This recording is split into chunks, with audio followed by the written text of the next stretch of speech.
Hey guys, welcome back to the channel. This is story about what if Danzoo protects Naruto part 1. Before I start, please do support for more amazing content and comments for part 2. Do consider to subscribe my channel and share my video to your friends and check out the description as well. Let's start the video. Tenten was sitting in a cabin in the woods and thought, Mom, why is it so hard to keep going? I want to prove to everyone and myself that women can be just as good as men, but it's hard when nobody really supports me. As she closed her eyes, a noise from outside drew her attention, and she looked out and saw a blonde-haired boy about her age with a huge scroll on his back, and she thought, what kind of idiot wears orange, and what's he doing out here? Naruto looked around and said, this looks like the place I was told to come to. Now to learn a jutsu. As he walked over and unrolled the scroll and leaned against the cabin and began to read. Tenten inside the cabin rolled her eyes and thought, great. I wanted to be alone. Hokage Bunshin no jutsu, that's a jounin level jutsu. Whoa. How did he get his hands on a scroll with all those jutsu?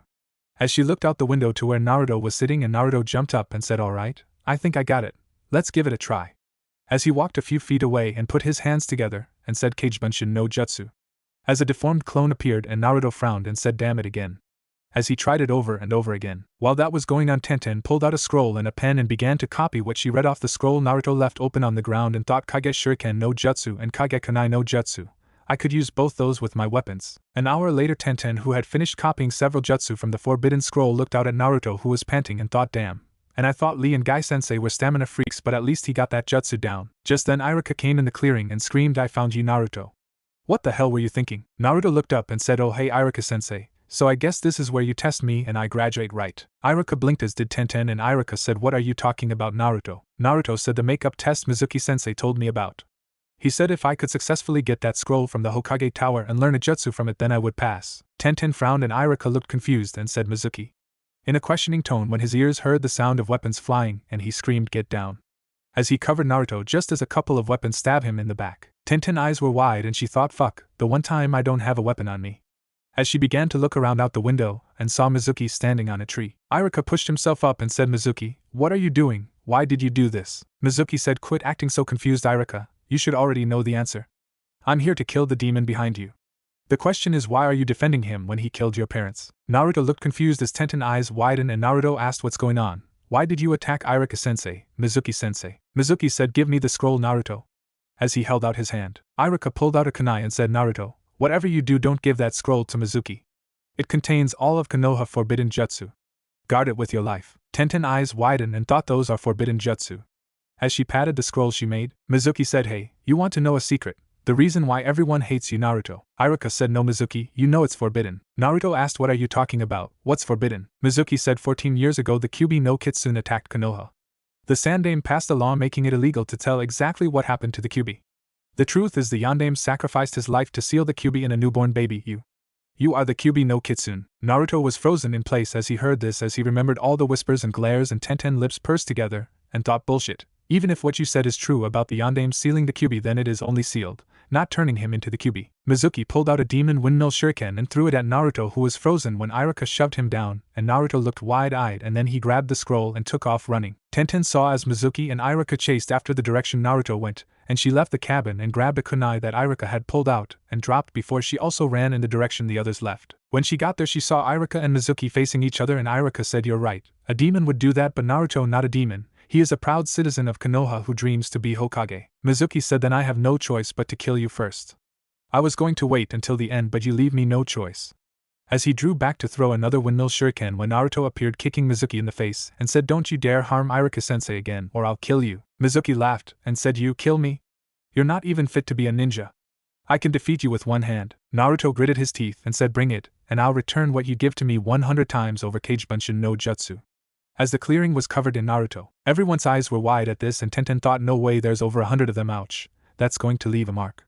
As she watched Naruto defeat Mizuki, Iruka seeing this said, Naruto, come here, close your eyes a minute. Naruto did, and Iruka pulled off Naruto goggles and placed his height on Naruto's head, and said, you can open them now, congratulations. You pass. Naruto smiled and said, just you wait, Iruka Sensei. I'll show everyone I'm me and not the Kyuubi, and someday I'll become Hokage and earn everyone respect. Iruka said, I believe you will, Naruto. Now let's get that scroll back to the Hokage. As Naruto helped Iruka leave the clearing, Tenten, who was hiding in some bushes, smiled and thought, I believe you will also, Naruto. If you can reach your dream, then so can I. As she looked at their retreating form before her eyes landed on Mizuki, and she flipped the kunai in her hand around and then threw it at Mizuki, hitting him in the spine, making him scream out, and thought, that will make sure he can't get away until A and BU show up. When Tenten got home that night, her dad was sitting at the table drinking some tea and said, "You're home late, dear. Is everything alright? There seemed to be a lot of activity tonight." Tenten bit her lip and walked over and sat down and asked Dad, "Earlier I was in the woods thinking when I saw a fight between a couple of ninja and a kid named Naruto. I heard some things about the Kyuubi and some law." Dustin frowned as he sat back and asked, "And?" Tenten asked, "Could you tell me what you know about it?" "I'll tell you what I heard first if you want." Dustin nods and Tenten told him what she heard, and Dustin sighed and said, "I'm glad to see you're using your brain and not following the crowd. A lot of people are not as smart as you, and the way it sounds that Mizuki guy was one of the kids Sensei who most likely been screwing him over in the academy." Tenten said, "I believe it. His taijutsu had no form, his balance and moves were all wrong, his chakra control sucks, and don't get me started on the cloths." Dustin laughed and said, "Yeah, but that's probably all he could afford or was allowed to buy. I'd let him shop here, but we don't let civilians in here, so he couldn't until he became a ninja." As he got serious, Tenten frowned and said, "Dad, I don't like where my mind is going with this. I mean, if he's been screwed over already so much, what's to stop it from happening again when he gets his team?" Dustin said, "But what can you do or hope to do about it, dear? You can't tutor him because you're busy with your own duties here and as a ninja and then your personal training." Tenten sighed and said, "I know, but maybe." As she looked and thought, Dustin looked at her and asked, "Maybe what?" Tenten said, "Well, I can't tutor him, but maybe there is something I could do. The way he acted when Iruka acknowledged him and his dream makes me believe that he doesn't have very many people or any that do believe in him. I know what that feels like with people not believing in me and my dream. Maybe I can tell him that I believe in him and maybe give him a hint or two toward becoming a better ninja to work toward his dream." Dustin thought a moment and said, "All right, I'll go along with that idea, and you could even make a deal with him about getting his supplies here." Tenten smiled and said, "Thanks, Dad, but what should I give him for advice?" Dustin said, "Well, you were pretty good at pointing out his flaws you saw earlier. Why not write down how to correct those flaws so that way he can work on that?" Tenten said, "Great idea, Dad, thanks for doing this." Dustin said, "He's a good kid, he reminds me of an old friend some." As he took a sip of his tea, Tenten, who had grabbed a blank scroll and began to write down on it, asked, "Really? Who?" Dustin said, "An old friend, that's all I will say." Tenten, who was writing, said, "Hey Dad, do you think we could give him a one-time discount to get him out of that kill me orange outfit?" Dustin said, "Only if he agrees to get all his equipment from us in the future. I'm not running a charity, and I don't want him thinking we are either." Tenten nods and said thanks. As she kept on writing, the next morning Naruto was awoke by someone knocking on his door, and he rubbed the sleep from his eyes as he opened the door in his frog boxers and wearing his black and white nightcap, and he blinked as he saw a girl about his age standing there in a Chinese shirt, and said, "Can I help you?" Tenten bit her lip to keep from laughing and said, Could I come in and could you get on some shorts?" "Please." Naruto blinked and looked at his cloths and frowned and said, "Sorry about that. I have not had a chance to go to the bathroom yet." Tenten blinked and then blushed as she looked down and saw what he was referring to, and Naruto turned and went toward the bathroom, leaving the door open for Tenten to come in, and Tenten frowned as she came in and closed the door as she heard the bathroom door close and said, "Are you always this forward letting people come in?" Naruto, who was in the bathroom, said through the door, "I don't get a lot of visitors, so if someone actually comes here they must have an important reason." As he flushed the toilet and grabbed a pair of his pants and slipped them on. When he came out he saw Tenten, who was looking around, and said, "So who are you and why are you here?" Tenten said, "Oh right, my name is Tenten. My family owns the Wolf Claw weapons shop. Last night, in the woods at the cabin." Naruto frowned and Tenten said, "My family owns that cabin and I go there to relax when I want to be alone, and I heard everything." Naruto closed his eyes and said, "So what are you here for? To try and kill me also?" As he sighed with a tired tone, Tenten said, "Actually, no. That Mizuki guy was full of shit. I work with sealing all the time and I know if something is sealed and something that does not make them the same thing. The reason I'm here is I wanted to tell you I understand a little about what you're going through. I mean with your dream of being Hokage.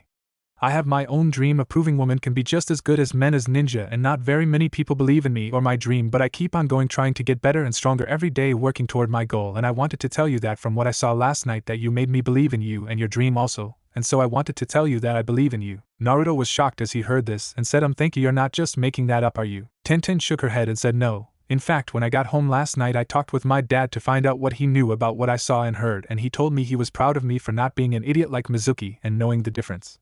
When you kicked Mizuki ass I was actually in a tree ready to help fight the bastard, and after you left I used the kunai I had to stab him in the spine to make sure he couldn't escape before you arrived. After talking with Dad I made this for you."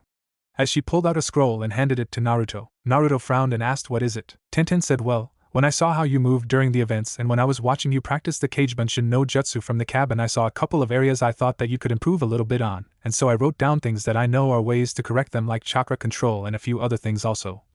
You had left the scroll open when you were practicing and I read and copied the first 3 jutsu from it, and I included them on that scroll for you. I saw something that could help you really quick and I underlined it as part of the Kagebunshin no Jutsu description." Naruto, who had took the scroll and began to read it, said, "Anything they learn is transferred back to the original." Tenten said, "Yeah, I figured that could help you get your chakra control under control quicker. Also Dad and I talked, and he said that when you were a civilian you couldn't come in our store because we only sell to shinobi because we didn't want kids coming in and getting hurt on the weapons, but we would like to make a deal with you. If you agreed to use our family shop to get all your future equipment, we would give you a one-time discount on your equipment to help you get started now that you're a fellow shinobi of Konoha. It isn't charity or a gift. It's just we want you to be a proud ninja and not someone who people will make fun of. We want you to show everyone you are you and not QB, so no more kill me orange. Naruto rolled up the scroll and looked at Tenten and asked why are you doing this? Tenten said because I want both of us to show the world who we really are and both of us to complete our dreams. Well, that is all I came here for. I've sealed 2 books, one on sealing and the other on chakra control theories, and those 2 seals on the bottom. All you have to do is add chakra and they will pop out. Now I have to get going to meet my team for training, and even if you don't accept this I still wish you luck. As she got up and started toward the door, Naruto said, wait, thank you. You don't know how much this means to me, and also the fact you accept me for me. Can we be friends? Tenten smiled and said, I'd like that. Naruto smiled and said, well, good luck Tenten, and I hope to see you again sometime, and I hope you reach your dream. Tenten said, same to you Naruto, good luck. As she quickly left, Naruto thought things are starting to get better and better. After Tenten left, Naruto read over the scrolls several times and thought she put a lot of time and effort into this. I can see how well she thought over it. It took 20 minutes, but Naruto found the wolf claw weapon shop and entered the store, and as the bell rang above the door he looked around and a man came from the back, and when he saw Naruto he said, I see Tenten must have met you. I'm Dustin. Naruto smiled slightly as he saw Dustin being friendly, and he said, Naruto Uzumaki. Dustin laughed as he said, I know, several of your reputations precede you, including being the prank master from hell. I love the Hokage monument paint job you did. I hear A and B you got their ass chewed up over that one since nobody saw you until you were nearly done. Naruto laughed and said, yeah, I still can't figure out how I was able to avoid all those ninja until Iruka-sensei found me, so anyways, I'm not sure what to get or where to get started, and I don't have very much money. As he pulled out his wallet, Dustin said, let's start off with your cloths and go from there, and we will work something out on the payment if you don't have enough. Now let's see, can you take off your coat so I can take your measurements, and then we can get started on getting you some new cloths. Naruto took off his orange coat, and Dustin grabbed a tailor's tape and began to take Naruto measurements, and after he was done he said, a little short right now and a little thin, but you're still growing. Let's see, bright colors are not the best for a ninja, but also too dark of colors isn't best either. Let's see, here we go. As he pulled out a pair of black pants, and then walked over and grabbed a gray shirt and some fishnet shirt before he walked over to another rack and grabbed a black cloak, and he said, now let's see. Yeah, this should work, why don't you go try this on and let's see how you look. As he handed the cloths to Naruto, Naruto took them and Dustin pointed to a dressing room and Naruto went in and put the cloths on. When Naruto came back out, Dustin said, try the cloak on. Naruto frowned as he grabbed the cloak and put it on, and said, I'm not used to wearing a cloak like this. Dustin said, I know and I can tell, but I mostly wanted to see something. Walk down the aisle there and come back and let me see if I am right. Naruto did, and Dustin said, I see, you're right, a cloak like that one won't work for you because of your current height, but when you get older it most likely will once you get your growth spurt. I figure you will shoot up to around 6 foot tall. Anyways, the thing I wanted to see was how you carried yourself. You're used to running a lot and a cloak would get tangled up with your legs and trip you. I can tell by your measurements and your movements that when you fight most of the time you take a lot more damage because of your arms and legs being shorter than the person you're fighting, right? Naruto nods and Dustin said, that means any taijutsu style you're going to learn is going to have to be high speed and built around dodging. I would say your best bet is to make it where your enemies have to dodge your blows instead of you having to dodge theirs. To do this I would suggest getting a weapon to extend your range, and I mean something bigger than a kunai, because if your enemy has kunais then you're right back where you started. Naruto thought about it and asked, what do you suggest then? Dustin said, well, first go ahead and take off that cloak. I already saw what I needed to see from using it, now let's see maybe. As he looked at Naruto and then walked back to the counter and pulled out a drawer and grabbed a piece of paper and came back to Naruto and said, do me a favor and send some chakra into this. It will help me get the perfect weapon for you. Naruto asked how. As he sent chakra into the paper and the paper split down the middle, Dustin said, so I was right, Wind? And Naruto asked her. Dustin said, oh sorry, this chakra tells what elemental affinity you have, which means what kind of jutsu are easier for you to do than others. Wind cuts, fire burns, water soaks, earth crumbles, and lightning crinkles. Yours cuts, so that means you have wind as your elemental affinity. It's rare in Konoha actually, but an old friend of mine in Wind Country also uses wind and gave me a few things over the years to sell here, and he gave me a few wind jutsu to help promote the sales of the weapons he sent to me. I hate the fact that it's his weapons that suit you instead of mine, but that's fine. Not let me see what we got. As he moved over to a section of weapons and he looked at Naruto and said, yeah, that should work. Naruto asked, what should work? Well, don't you think that's too, I don't know, too long? As he looked at the weapon Dustin picked up and noticed the weapon was over 6 foot tall, and had a blade on one end of a long staff before on the other end there was a half-moon flat piece of metal. Dustin laughed and said, normally you would be right, except this isn't a normal weapon or even one weapon but several weapons. You see that half-moon on the end? It is designed like a Suna battle fan and it allows you to use wind manipulation to send blades of wind and strong gusts of winds out of it at your enemies without the use of hand signs. Now on the other end here you have Woldo. It is a one-sided blade similar to a sword and like the battle fan it can also send wind attacks out of it or make it sharper and longer with wind chakra. Now we have the staff here, watch. As he grabbed the staff and twisted each end and the staff came separate, and Dustin said as you can see this can become two weapons at the same time, or you can do this. As he placed both ends of the weapon together and said as you can see the battle fan and the Woldo are designed with a small grove that allows them to join together to make a battle pike and the two handles merge together as well to make one handle. Now watch this is where my friend made the ultimate surprise. As he grabbed the handle near the pike and pulled it off leaving a 3-foot staff and a foot-long staff on the pike and said here is a battle axe that you can carry around and a staff weapon. What do you think? Naruto was wide-eyed and said whoa, that is awesome but all the time putting it together and taking it apart seems to me like it would be dangerous. Dustin smirked and said excellent, I would have hit you over the head with this if you had actually accepted this weapon. This weapon is good but more along the lines a samurai would use. You're not a samurai but a ninja, you don't have time to put together and take apart this in battle. I keep it here because it was the last piece of work my friend gave me before he passed away and it's a reminder about putting too much work into any one weapon. A weapon, no matter how well made it is or how deadly it is only as effective as the person who wields it. Nobody can actually wield this weapon correctly even though it is so deadly. Naruto frowned and asked then why did you pick it out and show me it? Dustin said because you needed to understand the different types of weapons that you could use as a wind user and understand just because you can use a weapon doesn't mean you should use a weapon. Kunais and shurikens are cheap and inexpensive weapons that don't take much skill to use and are not really considered a weapon but more of basic tools. A weapon however is something you bond with and take time learning and taking care of. It becomes a part of you. Now catch. As he tossed Naruto a scroll, Naruto asked what's this? Dustin said that scroll contains what I figure is the best weapon for you right now, it a basic ninjata sword that allows a person with wind chakra to use it, and train in the use of wind chakra without destroying the weapon. It's actually a mass-produced weapon that is common but the reason I am saying that is your best choice is you need to learn to wield a weapon and figure out what you can and can't do so that way when you find a weapon that you prefer it is a weapon that is a part of you. Sometimes you can find one and other times you have to make one yourself. Do you understand? Naruto asked is this what you were saying about a person bonding with a weapon? Dustin nods and said when you find your weapon you will know what I mean. It's not something other can do for you but you have to live long enough to find your weapon and that is why I am giving you that ninjata. Naruto frowned and after a moment smirked and said I think I understand. It's not being what I am but who I am that determines my weapon. Dustin said very good, most people don't understand that and think that just because they're a ninja they need this or that kind of weapon and it ends up getting them killed. There's an old saying a user doesn't pick the weapon picks its user. I am a firm believer in this. Naruto smiled and said I can see why Tenten's so smart. Dustin laughed and said no, she got that from her mother. Anyways let's get you finished up. Go grab you a coat over there off the rack to wear over your normal cloths, and I'll get you 3 more sets of the rest of the cloths I got you. Naruto nods and he grabs a gray coat that slowly moves into a light blue and puts it on, and Dustin had a scroll and said alright, here you go. Here is a total of 4 sets of cloths including the one you got on, the ninjata, the coat, 2 sets of shurikens and kunai, a sealing kit along with some scrolls so that way in case you decide to try it out like Tenten suggested you will have the supplies. I have also included a first aid kit and a scroll with 5 wind jutsu and wind manipulation training to help you with that, and some weights. Is there anything else you need? Naruto shook his head and Dustin said that will be a total of $960. Naruto was wide-eyed as he pulled out his money and said I only got $600. Dustin said normally this would have cost you $1,200 so I gave you a discount, and I figured you would be short so pay half now and once a month I expect you to come pay part of the rest of your balance until it's paid off. Deal. Naruto said deal so I owe you $480. Dustin nods and Naruto handed him the money and said thanks. Dustin said no problem, now you better get going. I mean you can't stay here all day talking to an old man like me if you want to get stronger. Naruto laughed and said I guess not but thank you and I'll be sure to pay you. Dustin said I believe you will kid. Naruto said well CYA. As he left, Naruto left and went to the woods behind the Hokage monument and opened the scroll and thought looks like the same seal as the other scrolls so here goes. As he sent chakra into each of the seals on the scroll unsealing the items.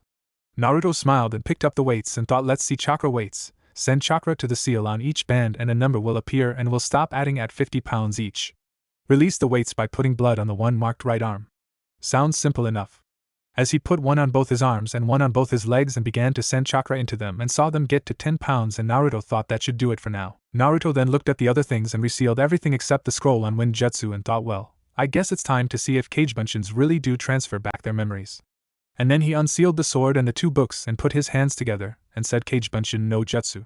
As 20 Kagebunshin appeared and Naruto said alright I want you to work on that leaf balancing, you will work on the tree climbing, You go find some water and try the water walking. You start reading the book on seals. You start reading the book on chakra control theories, and let's see, it says here that in order to learn to control our wind chakra we have to fold our chakra in half and use the thin edge of our chakra to cut leaves, stones, and water. Okay, you three go and figure out amongst yourself which one you want to try. Now let's see, that leaves me 12 more of you guys. I got the Kage Kunai no Jutsu and the Kage Shuriken no Jutsu to learn, and also these 5 wind jutsu. I want you 2 to take a kunai and a shuriken and do as the scroll said, trying those 2 jutsu, and I want you 5 to work on of the wind jutsu. Okay, that leaves me with 5 more. Why doesn't Gigi do this with his paperwork if this works? Alright, you 5 go work on chakra control. I don't care which, but go. A Kage Bunshin asked, what are you going to do? Naruto said, well, I thought I would get used to these weights since I feel sluggish, and try to also figure out how to swing this sword around. A Kage Bunshin asked, but I thought we were going to do the dodging thingy? Naruto frowned and said, oh yeah, I forgot about that. Well, I don't have enough money to buy some rubber balls since I still need to eat until I get paid again. A Kage Bunshin asked, why not use sticks and rocks? It's not like we haven't been hit with them before. Naruto thought a moment and said, alright, instead of chakra control you 5 go find some rocks and come back and we will try the dodging thing while I swing this thing. The Kage Bunshin said hi. And all of them left. Naruto was reaching for the sword when the Kage Bunshin working on tree climbing fell back and exploded, and Naruto blinked as did all the Kage Bunshin, and he said, well, that works, Kage Bunshin no Jutsu. As 15 more Kage Bunshin appeared, and he frowned and said, alright, divide into 3 teams and go work on one of the chakra control exercises.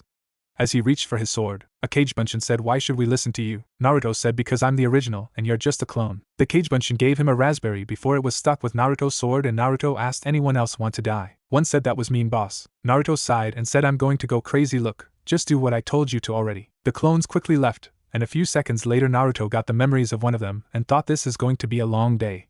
Before he was hit in the head by a rock and he screamed out. A Kage Bunshin said, sorry boss, but you're supposed to dodge. Naruto flipped him off and said, warn me next time. A Kage Bunshin screamed dodge, having already thrown a rock, and Naruto got hit in the back of the head. Naruto growled and one said, ready boss. Naruto said, yeah. Just then he was hit in the back and he said, hey, I wasn't ready. One said, boss, you said you were? Naruto slapped his head and said, alright, look, let's start with dodging in front of me for now. Alright. The 5 Kage Bunshin got together and drew back and asked, ready? Naruto nods and he dodged the first rock only to get hit by 4 more, and he muttered ow before he got back up and started again. Several hours later Naruto was limping back into the village covered in bruises and blood, and Iruka, who was walking by, asked Naruto, is that you? Naruto looked at him and nods, and Iruka asked, what happened to you? Who did this? Naruto rubbed his ribs and said, I got in a fight with myself and lost. Iruka looked confused and asked, huh? What are you talking about? Just then a Kage Bunshin came running up behind Naruto and said, hey boss, you forgot this. As he held up a scroll, Naruto reached for the scroll and the Kage Bunshin said, sorry boss, but you told us to throw as hard as we could. Naruto looked at him and kicked him in the nuts, and he winces as he got the memories and said, note to self, don't kick nuts on Kage Bunshin. Ow. As he bent over, Iruka blinked and said, are you going to be alright, Naruto? Naruto fell to the ground and said, no, I'm dying. As he curled up into a fetal position, Iruka's sweat dropped and put his hand on Naruto's shoulder, and she shined away to Naruto's apartment. And Naruto opened his eyes and said, thanks, I think I know why that jutsu is a forbidden jutsu. Iruka asked, oh, why is that? Naruto said, Kage Bunshin get their own personalities, mine are all smart asses. A Kage Bunshin stuck its head out of the kitchen holding a cup of ramen, and said, I'd rather be a smart ass than a dumbass like you. Naruto growled and sat up and said, what the hell are you doing here? I thought you all were dispelled. The Kage Bunshin said, nope. I got hungry looking for some water, and so I decided to come back home and eat. Naruto said, damn it, stay out of my ramen.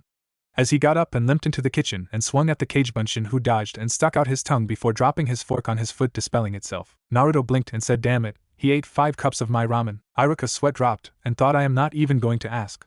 As he shined away. The next day Naruto walked into the Hokage office in his new cloths with his sword on his back, and the Sandaime blinked as he saw Naruto and asked, Naruto, is that really you? Naruto slapped his head and said, do you want me to release Kyuubi to prove it? Damn it, I just got new cloths, does everyone have to ask that? Sarutobi said, sorry Naruto, it's just surprising, so what are you here for? Naruto held up his hand and said, ninja registration and picture ID. Sarutobi chuckled sheepishly and said, I see him. Not bad. Oh, why do you say you're a wind type? Naruto said, because I am. That strange paper split down the middle and said I was wind chakra. Sarutobi said, chakra papers, where did you come in contact with that? Naruto rubbed his head and said, the store I got these cloths at, the Wolf Claw Weapon Shop. Dustin had me try it to see what element I had to help me pick a weapon. Sarutobi said, and you got a ninjata? Naruto said, well, for now at least. He said this could handle my wind chakra and help me train in it, but I would have to find my true weapon, but this would help keep me alive until I do find it. Sarutobi chuckled and said, yes, that does sound like him. So what all have you been doing besides getting new cloths and a sword? Naruto rubbed his head and said, training? I was wondering, Do you have anything on seals or chakra theories? Sarutobi blinked and asked why. Naruto said, promise me you won't do anything or punish anyone, please. Sarutobi frowned and said, depends on what's going on, Naruto. Naruto sighed and said, you know a girl named Tenten, Dustin's daughter. Sarutobi nods and Naruto said, well, when Mizuki attacked Iruka and me, there was an old cabin there and Tenten was sort of inside it. She said her family owns it, and she goes there to be alone, and she sort of saw and heard everything. Sarutobi frowned and thought, well, that probably explains the kunai to the spine. And asked, and? Naruto said she accepted me. She came by my place and told me that she knows the difference between me and the fox, and we sort of became friends, and she told me she believed in me and my dream of someday becoming Hokage, and she made a scroll to help me. Sarutobi said, I see, may I see what she wrote? Naruto pulled out a scroll and Sarutobi opened it, and read and blinked, and said, she put a lot of time and work into this, but how did she get those 3 jutsu? Naruto said, that's sort of my fault. After I read how to do the Kagebunshin no jutsu, I got up and started to work on it, and she got curious as to what was in the scroll, and she was able to see those 3 jutsu and copied them down. Please don't punish her or blame her. Blame me if you have to, because she didn't know they were forbidden jutsu at the time, and thought they were just a training scroll. Sarutobi bit his lip and said, very well, but I will have to tell her not to teach those to anyone else. Naruto said, alright, but please don't do anything to her because she's the first real friend I've ever had, and she believes in me and accepts me. Sarutobi sat back and said, I won't. Naruto, now why do you want to know more about chakra theories and seals? Naruto smiled and said, well, I sort of went training happy with my Kagebunshin yesterday and worked on everything including reading those books, and I found out a lot about both that I never knew before. Did you know that you can do jutsu without hand signs, and hand signs are only an aid to help in shaping and molding the chakra for jutsu? Sarutobi said, indeed I did know that. Naruto said, oh yeah, did you know that you can seal a fart in a storage scroll and make it a stink bomb? Sarutobi blinked and said, actually, no I didn't. How did you know that? Naruto looked sheepish and said, my Kagebunshin, after he read the book on seals, decided to try and create a storage scroll, and he messed up on the seal a little and came to show me when I was answering nature's call, and he accidentally sealed my fart into the scroll. I grabbed that scroll by mistake this morning, and right now I'm having to air out my apartment. Sarutobi started to laugh and said, oh my, only you could do something like that, Naruto, so why are you wanting those books? Naruto frowned and said, well, when was the last time my seal was inspected? Sarutobi frowned and asked why. Naruto said, I read about seals and how they can degrade over time with use, and I don't remember ever having it checked to see if it's degrading and see if there's a chance Kyuubi could break free. Sarutobi said, about a year ago. I had came by your apartment when you were asleep and used a sleeping jutsu on you to make sure you wouldn't wake up and checked it. Naruto nods and said, I understand and thanks, but I realize that I have a big responsibility to not only myself but everyone else, protecting them from Kyuubi. I figure the best thing I can do is learn about seals and how to maintain them should this one start to degrade, as well as in case it is ever damaged, like someone cuts me across my stomach. If I knew more about seals, I could know if there was a danger of Kyuubi escaping, and if so, I could get as far away from Konoha as I can before the seal collapsed, to at least give the people more of a chance to prepare in case it decided to come back and finish what it started. Sarutobi looked at Naruto and asked, are you planning to mess with the seal? Naruto said, only to ensure that Kyuubi doesn't get free. I've read enough warnings to know that if the seal fails there are several possibilities, but all of them agree that I would die, and I personally don't plan to die until I am older than you. Sarutobi bit his lip and said, Naruto, you have made several well thought out points, and I commend you on realizing what could happen. I will agree to give you access to more books on sealing, but only on 2 conditions. The first is you do not do anything to the Kyuubi seal unless you have my permission first, and only if I agree to it. The second is you will be tested every so often by Konoha Seal Master, Jiraiya of the Sanins, who will also help in your study of seals. Do you understand? Naruto nods and Sarutobi said, very well. As he got up and grabbed 2 books and came back over and said, this is the next book in the series the book you already read came from. I will not help you until you can demonstrate that you can use every seal in this book and the one you already have without any mistakes. Naruto smiles and said, thanks Gigi. Sarutobi said, the second book, Naruto, is one that was wrote by the Yondaime Hokage on the theories of chakra manipulation. You must not let anyone else read this book, as it's not supposed to ever leave this office. Do you understand? Naruto said, I understand, but if it's so valuable, why are you giving it to me? Sarutobi said, call it an investment for the future. With both books on chakra theories, you should have enough knowledge to create your own jutsu, and I mean a real jutsu, and not an advanced henge like your sexy no jutsu. Naruto, who had opened his mouth, closed it, and said, alright Gigi. I'll create my own jutsu. Sarutobi said, good, now like Tenten, I don't want you teaching those jutsu to anyone else, Naruto. Naruto said, I won't, I promise. Sarutobi said, is there anything else you need to tell me? Naruto said, I was thinking of telling you to use Kagebunshin to do your paperwork since the memories transfer back to you, but I don't know if it was just me or what, but mine were they were unique in personality. Sarutobi said, I'll consider it, but thanks for the advice. Naruto said, thank Tenten. I missed reading that important note when I learned the jutsu, and it would have taken me a while to realize the truth. Sarutobi said, well, it's been nice talking with you, Naruto, but I must get back to my duties. Naruto nods and gets up and starts toward the door, but stopped and said, Gigi, could you not tell anyone about all this? I want to surprise everyone with my improved skills, but until I can actually use them I don't want people making fun of me. Sarutobi said this will remain our little secret. Naruto smiles and reached for the door and said, Gigi, I figured it out last night after reading up on seals. I noticed one seal in the center of the QB seal, just by chance a blood seal. The only way that I should have been able to use QB chakra ever was if a blood relative were to make that seal. I thought it over and remember the picture on the wall here in this office. I finally understand why he did it, and I understand why you hide it, but someday could you tell me about my mother? As his smile faded and he kept his hand on the door with his back to the Sandaime, while trying to keep from losing his control, Sarutobi looked out the window and said, there are many secrets I carry that nobody knows. There are those secrets that can only be learned by becoming a chunin, and others when a person makes jounin you're dismissed. Naruto closed his eyes and thought, so I was right. As he opened the door and began to walk out when a kid shouted, I got you this time, old man, and stabbed at Naruto, who was coming out the door with a wooden kunai. Sarutobi blinked and groaned, and Naruto growled and said, what the hell, you little brat? Sarutobi said, Konohamaru, that is the third time this week you have tried to surprise attack me. The newly identified Konohamaru said, so you realize the danger I present to you, old man, and hired a bodyguard, huh? Naruto slapped his hand upside the back of Konohamaru's head, knocking him to the ground, and said, you idiot. Gigi doesn't need a bodyguard because he's the strongest ninja in the village, and you're just some snot-nosed little brat. The only way that you would stand a chance at defeating him is if you had a team to do it, or if you found his weakness. Konohamaru said, oh yeah, and what do you know, you jerk? Naruto growled, said, watch this. As he turned, putting his hands together, and Sarutobi seeing this thought, oh. And Naruto shouted, sexy no jutsu. As he transformed into a nude blonde woman, the sound of a thud was heard, making both Naruto and Konohamaru look over and saw the Sandaime was passed out with blood coming from his nose, and Konohamaru was wide-eyed and said, Grandpa. As he ran over and tapped Sarutobi on the face and looked at Naruto and said, you killed him, you're the Hokage now. Naruto changed back and said, idiot, he's just passed out because he's a pervert. That is his weakness. A groan was heard and Sarutobi rubbed his head and wiped the blood off his face and said, sexy no jutsu, very dangerous kinjutsu, don't do it again. Naruto laughed and said, hey, I just thought of another jutsu, Gigi. It won't work for our deal, but I think you will like it. Harem jutsu. As the room was filled with nude blonde girls, Sarutobi passed out again and Konohamaru was wide-eyed and said, you have got to teach me that. Naruto snorts as he released the jutsu and said, no, now go away, brat.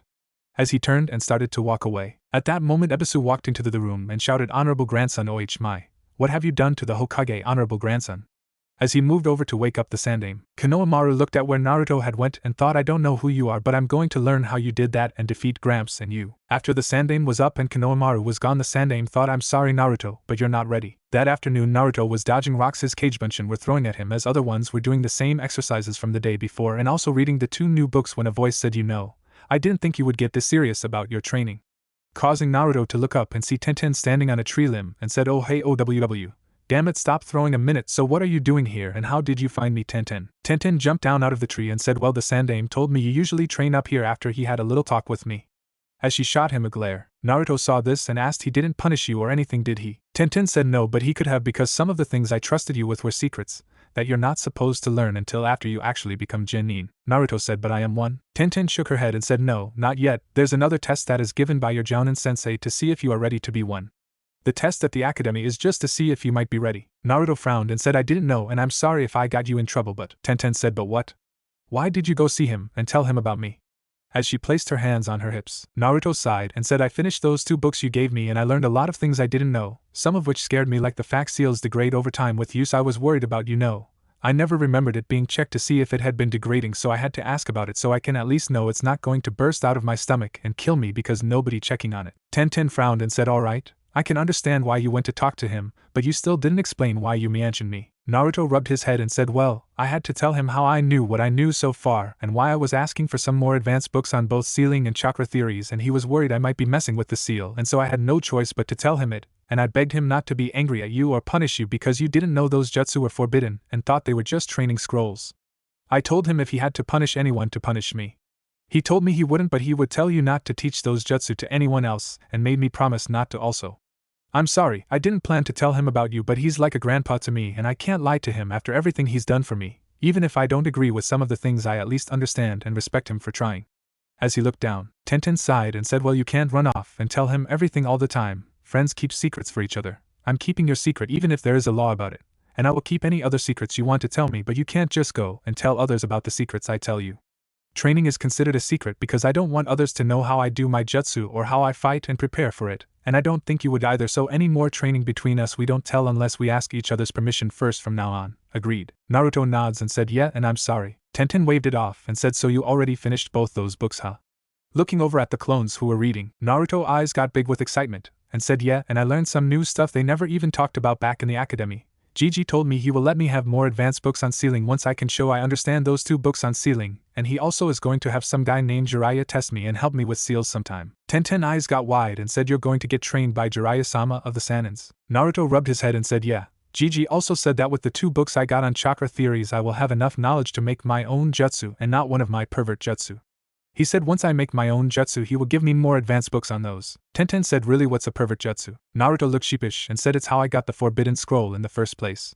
It's a jutsu I made to knock out perverts and I used it on Gigi. Tenten frowned and asked Naruto, why did believe that Mizuki guy when he told you about the makeup test? Didn't you think it seemed odd stealing a scroll from the Hokage tower? Naruto said yeah I did. Tenten asked then why did you do it? Naruto looked down and said Mizuki told me there were special cases where students have some kind of disability that prevents them from passing the final test.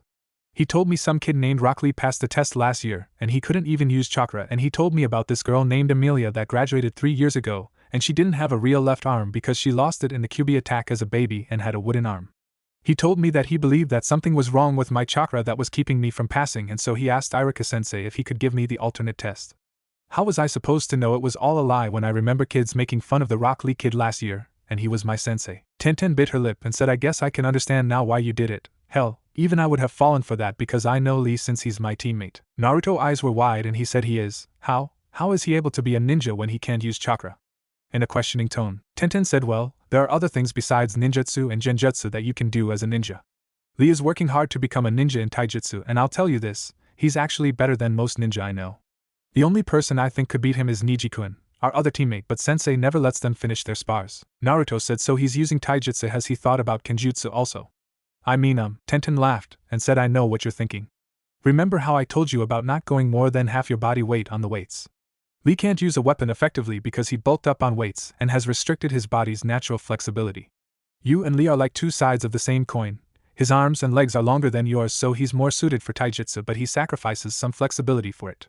Your arms and legs are shorter but you seem to be more flexible than him, which is why I suggested kenjutsu. Naruto said yeah, I guess that makes sense.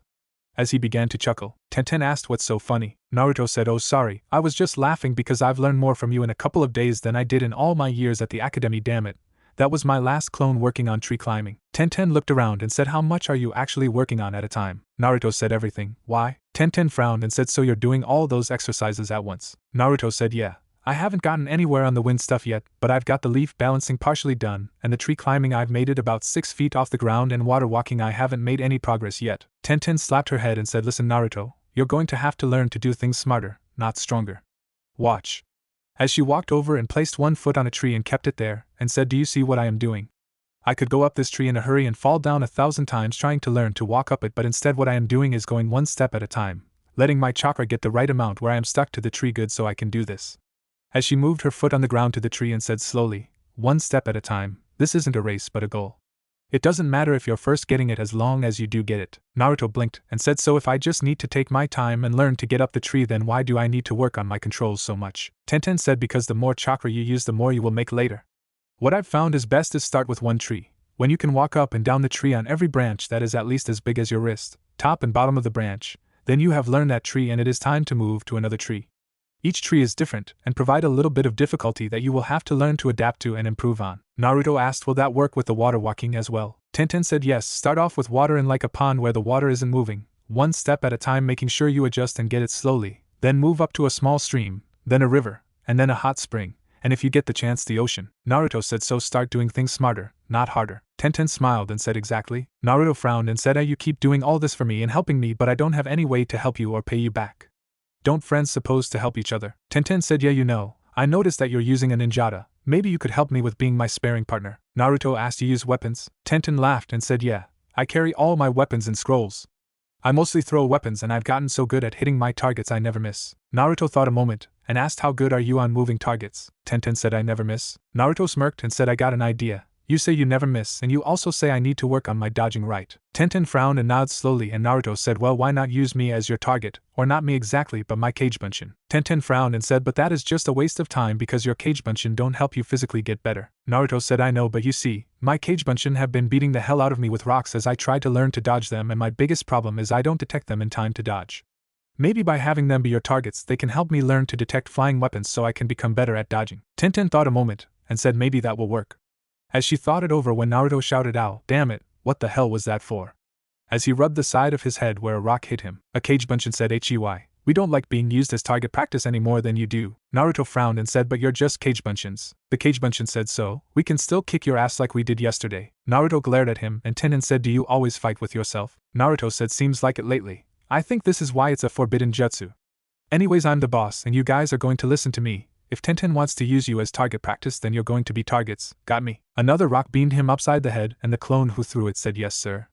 Before it smirked, and said, oh Tenten, just be sure to aim at our nuts please. Naruto's eyes went wide and said, and oh please, not that. Tenten looked confused and asked why. Naruto rubbed his head and said, I kicked one of my clones there yesterday, and when they say they transfer back the memories, it's not just the actual memories, but also the pain in the memories of being hit. I felt like I was kicked in the nuts when the clone went up in smoke, so please, don't hit them there. Tenten said, alright, I won't. So anyways, what's this pervert jutsu you were talking about? As she tried to get back her sanity from seeing Naruto argue with himself, Naruto put his hands together, and said sexy no jutsu. As he was covered in smoke, and when it showed his female form with clouds covering her, and crotch, Tenten got a tick and Naruto released the jutsu, and said pretty good huh? Tenten glared at him and said, why in the hell did you do that? Naruto asked huh? Seeing her angry face, Tenten said, do you have any idea how demeaning that was to women? Naruto frowned and said, what do you mean? Tenten slapped him across the face and said, you fucking pervert. As she turned and started to leave, and Naruto, who was holding his face, said, wait, what are you upset about? Looking confused, Tenten turned and said, you know what I'm talking about. You made that jutsu to show that women are only sex objects, and is an insult to every woman out there. Naruto said, no I didn't, I made that jutsu to help women. Tenten screamed, help, help. How the hell can that jutsu help women? Naruto said, by letting a shinobi be back up on a Kunoichi-only mission. Tenten blinked and asked, what do you mean? As she tried to calm her temper and looked at Naruto questioningly, Naruto sighed and said, Mrs. Sudi. She used to be Gigi's secretary, and she would always keep little candies in her desk for whenever I came to Gigi so I could have one. She was one of the few who was always nice to me until last year when something happened on a mission with her daughter. I don't know all the details about what happened, but I came by one day, and she wasn't at her desk, so I went to Gigi's door, and was about to knock when I heard her screaming at Gigi from the other side of the door. She came out of his office crying, and she walked over to her desk and started gathering her things, and I saw how upset she was, so I walked over and asked what was wrong. She told me that her daughter was dead because her teammates couldn't get to her in time because they were men. I didn't understand what she was getting at, so I went to talk to Gigi after she left. He looked at me with such sad eyes and told me that there are times where kunoichi have to take parts of the mission where only a woman could do the job. I asked Gigi why couldn't a shinobi just use henge to pretend to be a woman and do it if it was so dangerous, and he told me that he wished a henge could do that, but a henge wasn't real. I thought that was stupid, so I started playing around with the henge, and I accidentally found a way to make what Gigi calls an advanced henge that is an actual shapeshift. I'm still working on it since I don't know enough about women to make it completely real, but I'm getting better at it because I plan when I become Hokage to make it where all shinobi have to learn it, so that way there won't be a such thing as kunoichi only missions, so no one else would have to cry like Mrs. Sudi. Tenten frowned as she heard this and said, so you're saying that what you showed me wasn't a regular henge but an actual shapeshift? Naruto nods and said, yeah, watch. Sexy no jutsu. As he changed again and said, see, pull my hair. Tenten walked over and pulled his hair, and Naruto winced, and Tenten's eyes widened as she looked at Naruto, and said, why is it those clouds are staying in those areas? Naruto rubbed his head and released the jutsu and said, well, like I said, I don't know enough to make it complete yet, so I'm just using what I saw of a picture of a woman in the book in Gigi's desk one time. Tenten frowned as she heard this and started to walk a few steps and turned as she went over what she just heard and began to pace back and forward and said, okay, I can understand where you're coming from in some aspects, and I'm touched that you're actually trying to come up with something like that, but I don't condone the way you are using what you do have so far. Why are you acting like a tease like that and making women seem like sex toys? Naruto frowned and said, I didn't know I was. I thought I was showing people my work on the jutsu so when I become Hokage they will know the jutsu works. Tenten asked, how couldn't you know it works?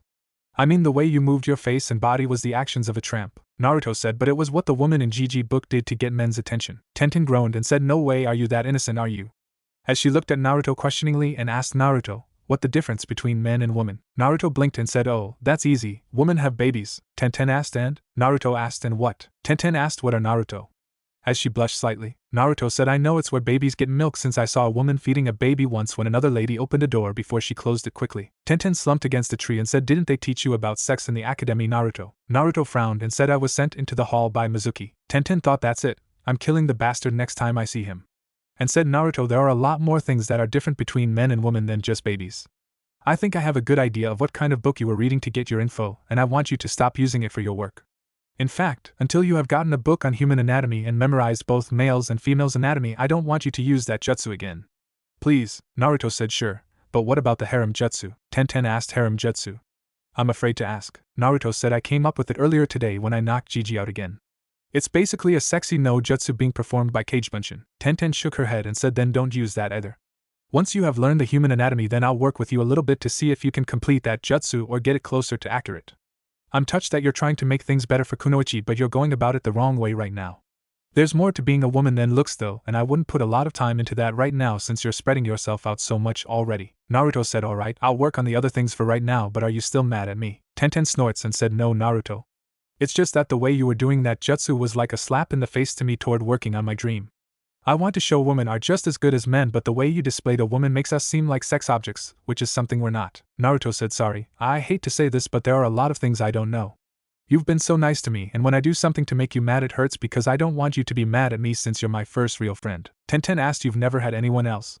In a questioning tone, Naruto said, well, when I first joined the academy the first couple of days Sakura-chan was nice to me, but then she started to hang out with Ino, and she didn't have time for me and started calling me an idiot because of mistakes I made, and I think that might be why I try so hard to get her to go out with me, is because I want to get my friend back, but no matter what I try to do it never seems to work. I also hung out with Kiba, Shikamaru, and Choji, but after we skipped school twice to go play and their parents came and got them, Shikamaru said it was too troublesome. Choji wanted to be with Shikamaru and Kiba got his dog companion and started spending all his time with Akamaru. I don't think they were getting away from me because of Kyubi though, because they never seemed scared of me, just annoyed and kept calling me a baka and dead last. Tenten rubbed her temples and said, okay, new rule, forget everything before the night you learned about Kyubi, act like it never happened.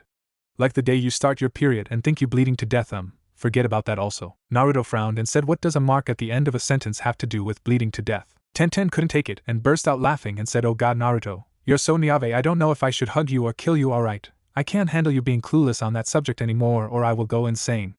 Naruto, as she began to explain about periods and reproductive organs. By the time she was done Naruto was pale and he said, so yeah, I think I understand why you were so upset about the sexy no jutsu now, so doesn't that gross you out? Tenten said, a little the first couple of times, but it's a part of me and by what it represents is a part that I desire someday. Naruto thought a moment and said, yeah, I guess when they say no pain no gain is pretty accurate for that. I mean, if you want to be a mom someday you have to deal with cramps and bloating and yeah. As he became flushed, Tenten laughed a little and said, I think I should give my dad a hug when I get home tonight. He had to explain that to me when I started. I never knew how uncomfortable it must have been. Naruto smiled slightly and said, what's it like? Tenten said, having a period. Looking confused, Naruto said, no, I mean having a dad. Tenten thought a moment and said, dad can be strict sometimes, but I know it's because he loves me. He's overprotective, but he's also gentle. He's like the person I could tell I want anything and he would try and get it, but there are things I wouldn't ask him to get for me. There's just no way to actually describe it. Naruto looked at the sky and said, I don't know if I should feel honored and proud of my dad or hate him. As he closed his eyes, Tenten looked confused and asked, who's your dad and why would you hate him? Naruto frowned and said, when I was looking at the seal on my stomach I came across a blood seal, meaning that someone related to me had to put it there, and you should be able to figure the rest out. Tenten thought a moment, and her eyes widened and she said, oh. Naruto nods and said, I confronted Gigi about it earlier, telling him I figured it out but not actually saying it. I asked him if he could someday tell me about my mother, and he told me there were things I would learn but I had to be a chunin for some and a jounin for the rest without actually saying it. I understand, but it doesn't make it easy. Tenten frowned and said, you know, I think I've been frowning so much since I met you, my face is going to get stuck like this. Look, nothing we say or do will ever change the past. We can't go back in time and change things, don't even think about it.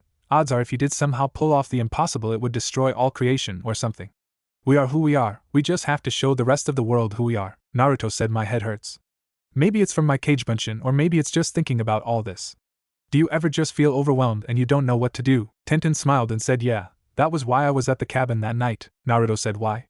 I mean, I know your family owns it, but why go there? It looks like nobody been there for years. Tenten said, my family, when they came to Konoha my mom was already pregnant with me.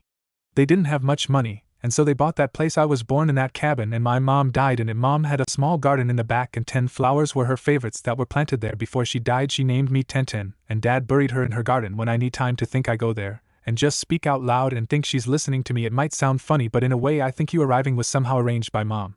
I mean, I was doubting my dream until I saw how determined you were, and I thought that if you could be so determined that I could be as well. Naruto smiled and said, I like your reasons better for explaining how we met, man.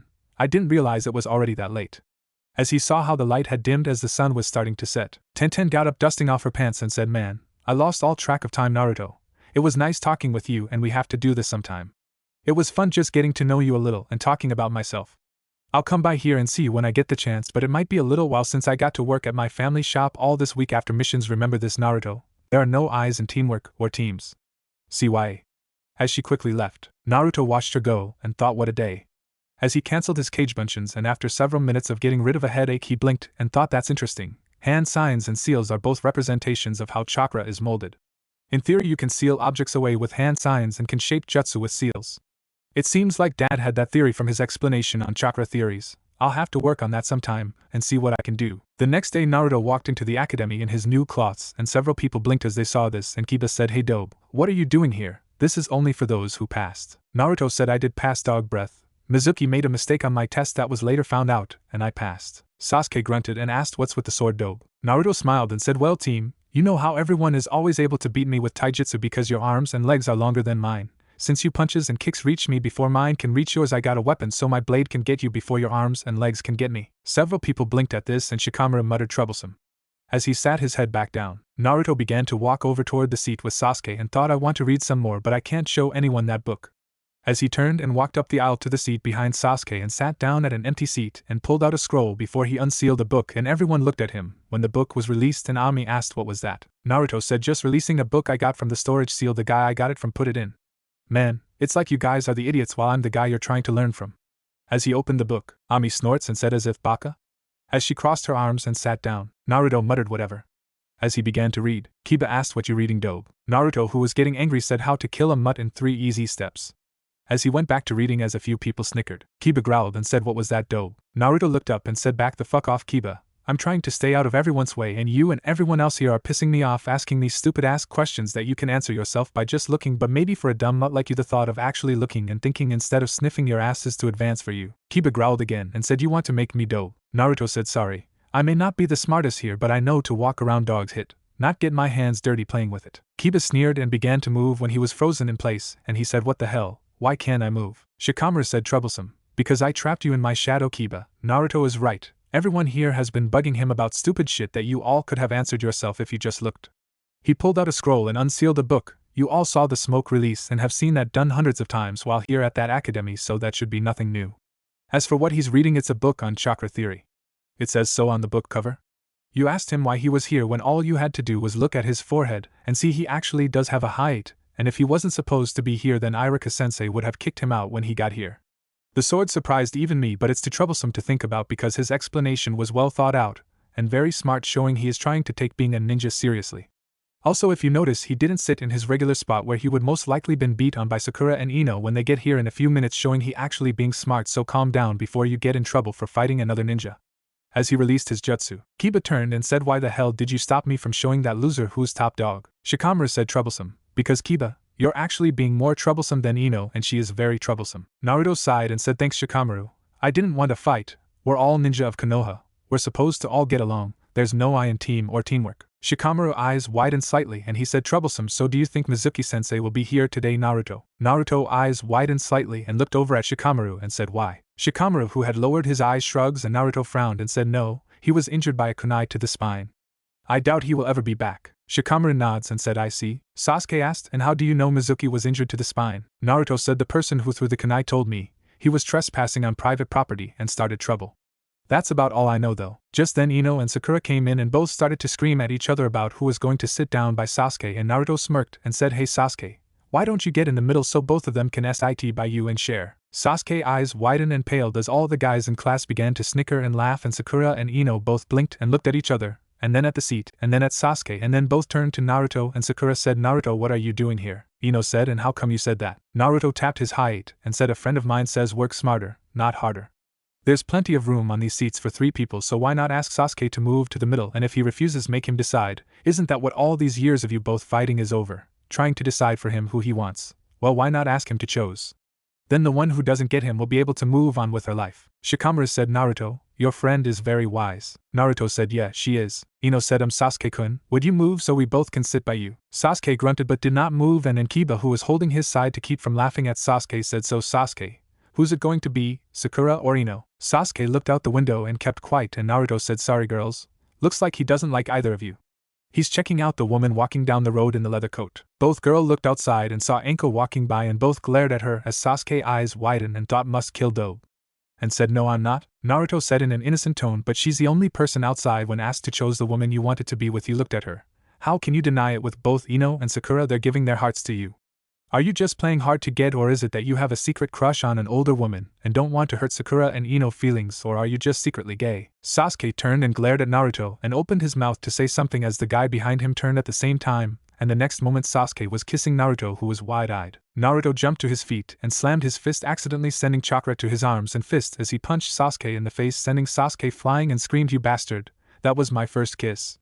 As he began to spit on the ground, Iruka walked in the class at that moment and saw Sasuke laying on the ground and saw Naruto spitting on the ground, and all the guys in the class were laughing their asses off as the girls looked shocked and hurt, and Iruka asked him, did I miss something? Naruto looked up and pointed to Sasuke and said, that bastard just stole my first kiss. He was asked who he wanted to be with and he kissed me. Angrily, a voice from the door said, Naruto, why are you being so loud? Naruto blinked and said, Tenten, what are you doing here? Tenten said, my team was asked to come help Iruka-sensei with getting everything registered for those who passed since Mizuki not able to. Now what are you being so loud about? Naruto pointed to Sasuke, who was holding his face, and said, I told Sakura and Ino they needed to work smarter, not harder, because they've been rivals for Sasuke love since they were 7 and broke up their friendship to be with him.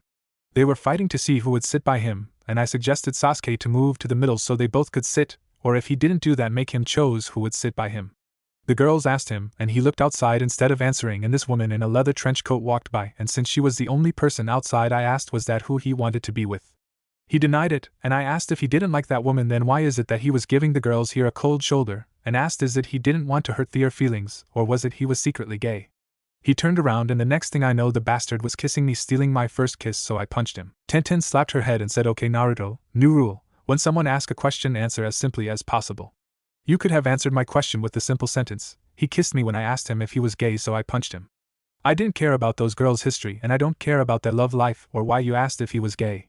If I did care, I would ask another question. Naruto sighed and said, sorry Tenten. Iruka blinked and looked at Tenten and said, you actually got Naruto to listen. How? Tenten said, I was the one who stabbed Mizuki in the spine when he was trespassing on my family property the other night.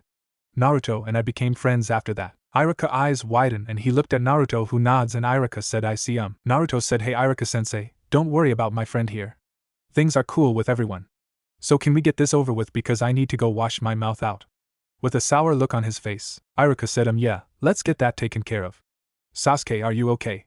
Your face is swelling. Sasuke opened his mouth and winced and said, my jaw. Iruka frowned and said, I think you might have broken it. Team 7 is Sasuke, Sakura, and Naruto. You can go to the nurse to get your jaw checked out. Sasuke and Naruto, you can go wash out your mouth. Naruto said, thank God. As he got down the stairs and then got wide-eyed and turned around and walked backwards toward the door. Tenten asked, what the hell are you doing? Naruto said, watching my ass around. Sasuke team. I like girls, not guys. Sasuke glared at Naruto as all the guys burst out laughing, and once Naruto and Sasuke left, Neji said, you know Tenten, I think I actually like your new friend. Kiba said, oh man, not you also? Maybe you and Sasuke should hook up since you both love the dope. Neji glared at Kiba as he activated his bloodline, and Tenten frowned and thought, I see what you were saying Naruto. Neji's eyes then locked on Hinata and frowned as he deactivated his bloodline and said, can we just get this over with? I have other duties to attend to. Iruka said, right, Team 1 is. When Naruto walked back in the room, he saw Iruka handing papers to Team 9 and said, sorry to ask, but what now? And most of the class gone. Iruka said, you have to be here for your sensei to pick you up in about 30 minutes. Naruto said, I see. Do you guys need any help? Guy said, no, that is alright Naruto-san, my youthful team can handle it. Naruto blinked and asked, youthful? As he looked at Tenten, Tenten groaned and said, explain later. Naruto said, right? As he walked up and sat down at the desk he was at before and unsealed the book he was reading, Iruka, being curious, asked, what are you reading Naruto? Naruto said, chakra theories. Iruka nods and said, isn't that a little advanced for you right now? I mean, usually people don't read things like that until they're chunin. Naruto looked up with a scowl on his face and said, I actually find it very interesting. Did you know that you can seal a shitload of weapons into a single scroll? Iruka said yes, but what does chakra theories have to do with sealing? Naruto smirked and said because in theory it is possible to seal a shitload of weapons in chakra without drawing the actual seals, and in theory it is also possible to use jutsu without the use of hand signs by finding the right balance of control and balance in the seals. Hand signs and seals are basically the same, as each is nothing more than a manifestation of chakra which is balanced and control. Look at the chakra control exercise tree climbing. Too much chakra and you blow off, not enough and you don't stick. Hand signs are nothing more than an aid to a person to learn to mold their chakra in assertion pattern, and seals is nothing more than a design to mold the chakra into assertion pattern. Basically, in theory, it means you can seal a shitload of weapons in a scroll in your pocket, and without ever touching the scroll you could mold your chakra to summon the weapons to your hand if you found the proper balance and control to do so. Iruka was shocked while the members of Team 9 were wide-eyed, and Tenten said, well, that's interesting. Hey Naruto, if that's true, then if you ever figured out that jutsu you were telling me about last night, then would it be possible to, instead of teaching that jutsu to others, to create a seal that could be used to activate the jutsu? Naruto blinked and said, in theory. Why? Tenten said, well, what if you reversed it, and instead of turning you into a woman, what if you were able to turn a woman into a guy? Iruka asked, are you talking about that jutsu? As he looked between Naruto and Tenten, Naruto, who looked in thought, and said, I don't see why not. I mean, even though it is a shape shift, the theory behind it is that of a henge, so if you had in mind a guy's body when you activated it, then it might be possible. Why? Tenten smiled and said, you know how you said you wanted to protect women on Kunoichi only mission by making it where shinobi can turn into Kunoichi to aid the Kunoichi. Well, what if a Kunoichi is captured? I mean, there are fates worse than death that we face, and so if you were able to create a seal that activated that jutsu, then the guys who captured the Kunoichi wouldn't have a woman on their hands, but a guy, so it could be used to either trick the enemy into releasing the Kunoichi thinking she used a replacement with someone, or at least save her from the torture of what they could do to her until they killed her. I mean, I don't know if the seal would work after she's dead, but at least she wouldn't have to worry about experiencing that while alive. Naruto pulled out a pen and a paper and said, if I am able to come up with the proper balance, then I could make it where the seal would last as long as it had chakra to feed off of, and since the body holds chakra in it for several days after death, it is possible to make it once their body runs out of chakra to release it, but it should work. But the problem is, once the seal is put on a person, it won't ever be able to be removed, because in order to keep an enemy from seeing the seal and deactivating it, I would have to include a genjutsu seal along with it to hide it or cover it up somehow. I'll see what I can come up with. I'll send a couple of Kagebunshin to the library to read up on human anatomy, and also have a clone or two work on this project each day, working on to balance it out. I'll talk with Jiraiya when he comes to test me on seals and see if he could give me some help on this. I actually like the idea of it being a seal instead of a jutsu, because then I don't have to reveal the secret to my shape shift. I can make that a family jutsu. As he began to do a few notes on the paper, Iruka blinked and said, what just happened? Tenten smiled and said, if Naruto is able to complete that seal and jutsu, then Naruto will become the savior of Kunoichi everywhere, because he'll make it where we don't have to worry about being raped as women. Iruka said, I don't mean to sound doubtful, but are you sure that you're not putting too much hope in Naruto there? I mean, what you're talking about is impossible. You can't actually change your gender. Tenten blinked and looked at Naruto and said he doesn't know. Naruto said, I thought he did. I mean, Iruka-sensei passed out like all the other men from it, so I figured he knew the truth about it like Gigi does. Iruka said, what are you talking about? Naruto said, my sexy no jutsu is what Gigi calls an advanced henge because it's real. Watch. Sexy no jutsu. As he was covered in smoke, and Iruka covered his nose and looked at Naruto and blinked when he saw Naruto had cloths on, and Naruto walked down to Iruka's desk and said, see, pull my hair. Iruka frowned and reached up and pulled on a pigtail, and his eyes went wide and said, no way, it's impossible. Naruto released the jutsu and said, no, just difficult. I thought you knew it was real already. Iruka said, I thought it was just a henge. Naruto frowned and said, well, I'm glad someone believes in me. As he looked at Tenten, Iruka frowned and said, I'm sorry, but I don't know what to say about this, Naruto. I mean, how are you doing this? Niji, who had activated his bloodline, said, it's a chakra construct. He covered his body with a layer of chakra and molded it to fit the frame of the illusion he is creating. Naruto said, close. What I actually do is cover every inch of my body both inside and out with chakra and mold the chakra to that of what I am henging into. I've turned myself into animals and even objects like a chair or a flag pole. As long as I can keep the mental projection active like you do for a henge of what I am changing into, then I can hold it that long, and only uses about as much chakra as a henge, since the chakra I am using is absorbed back into my body, so very little is actually lost. Iruka said, so only someone with high chakra reserves would be able to do it. Naruto blinked and said, no, Konohamaru, Gigi grandson. He sort of saw me knock out the old man yesterday and followed me around town bugging me to learn the sexy no jutsu. I finally agreed, and after 2 hours he was able to pull it off. Tenten said, you taught that to the Sandaime grandson? Angrily, Naruto waved his hand and said, it was before we talked, I swear. Iruka frowned and said, oh god, Konohamaru knows the sexy no jutsu. Naruto said, yeah, but I didn't do nude woman with him. I had him try to imitate woman we saw walking down the road. Iruka said thank goodness for small miracles so he can pull it off. Why don't you teach it to Kunoichi now, Naruto? Naruto rubbed his head and said well, it isn't finished. I mean the clouds were covering parts of the body I don't actually know enough to reproduce. Also I like Tenten idea of making a seal for it. That way the actual process and hand sign required will only be known by those I chose to know it. Iruka said but that will take a long time if ever because you would have to learn sealing and then come up with a seal that could do what you're wanting it to do if at all possible. I mean you talking about creating something off a theory that might not be true, Guy said Iruka-san. While I agree what you are saying is true there is also something you should realize. A few minutes ago you thought it was impossible to make an illusion real but through hard work, time, and training it appears that he in fact made it real. Perhaps he will never succeed in doing this but maybe what he does figure out will be used by others to make this theory him and Tenten were talking about a reality someday. Naruto said yeah, that's what I'm trying to say Iruka-sensei. I know how impossible it sounds and I should just accept fate that I will fail and quit now but if I did that then I wouldn't be here today. I would have quit trying to be a ninja the first time I failed the final test, and yet here I am discussing something with fellow Konoha shinobi and Kunoichi about something that if it someday is successful then it would make the lives of our ninja better. I mean look at Kyuubi. The legend behind it says the Kyuubi was too powerful to be defeated but working together the ninja of Konoha succeeded in saving our village and defeating the undefeatable when fate was telling them they would all die. Iruka sighed and Neji frowned and said a person is destined to a predetermined fate. It is not that you fight against fate but what fate has decided for you to do. Naruto blinked and looked at Neji and said dude how in the hell does a girl like Tenten like you with that 3-foot fate kunai shoved up your ass? Tenten gasped and said Naruto, you shouldn't say things like that and how did you know that? I never told you I liked him. Naruto said when you were telling me about your teammates you said Lee and Neji-kun. I may not know you very well but I do know you wouldn't add the kun suffix to his name unless you either greatly admired him or loved him. Perhaps it is a brother-sister bond or something more, whichever case I don't know and that's your story. I just saying I don't see how you could like him when he believes everyone is controlled by fate. Fate can kiss my blonde ass. Neji glared at Naruto and said you cannot fight fate. Naruto asked if that is what you believe then I will not disagree with you but I will not agree with you either. I agree that we do have one fate in common and that is death but the road to our death and how long it is to get there is one I believe that we are able to choose. Neji thought a moment and said I don't agree. Naruto sighed and said look, you saying that every action and every choice we make is decided by fate right? You're saying that no amount of training, no amount of preparations, no amount of anything will change the fate of what will happen at any given moment. Is that what you're saying? Neji said yes. Naruto said alright, tell you what. If you and I had a fight, who would fate decide would win? Neji said fate would declare me the winner because I have more experience than you, stronger, faster, smarter, and I am a member of the strongest clan, the Hyuga clan. Naruto said fine, outside, right now. You and I will have a fight. Your sensei will be the ref and will only stop the fight if one of us is going to die or someone is unable to continue. Do you agree? You win and I will agree with you that fate is predetermined. I win and you must accept the fact that we are capable of making our own fate. Agreed. As he offered his hand, Neji said agreed. As he shook hands with Naruto, Guy said I don't agree. Naruto said doesn't matter to me. I gave my word I would fight him and I never go back on my word. Let's go fate's bitch.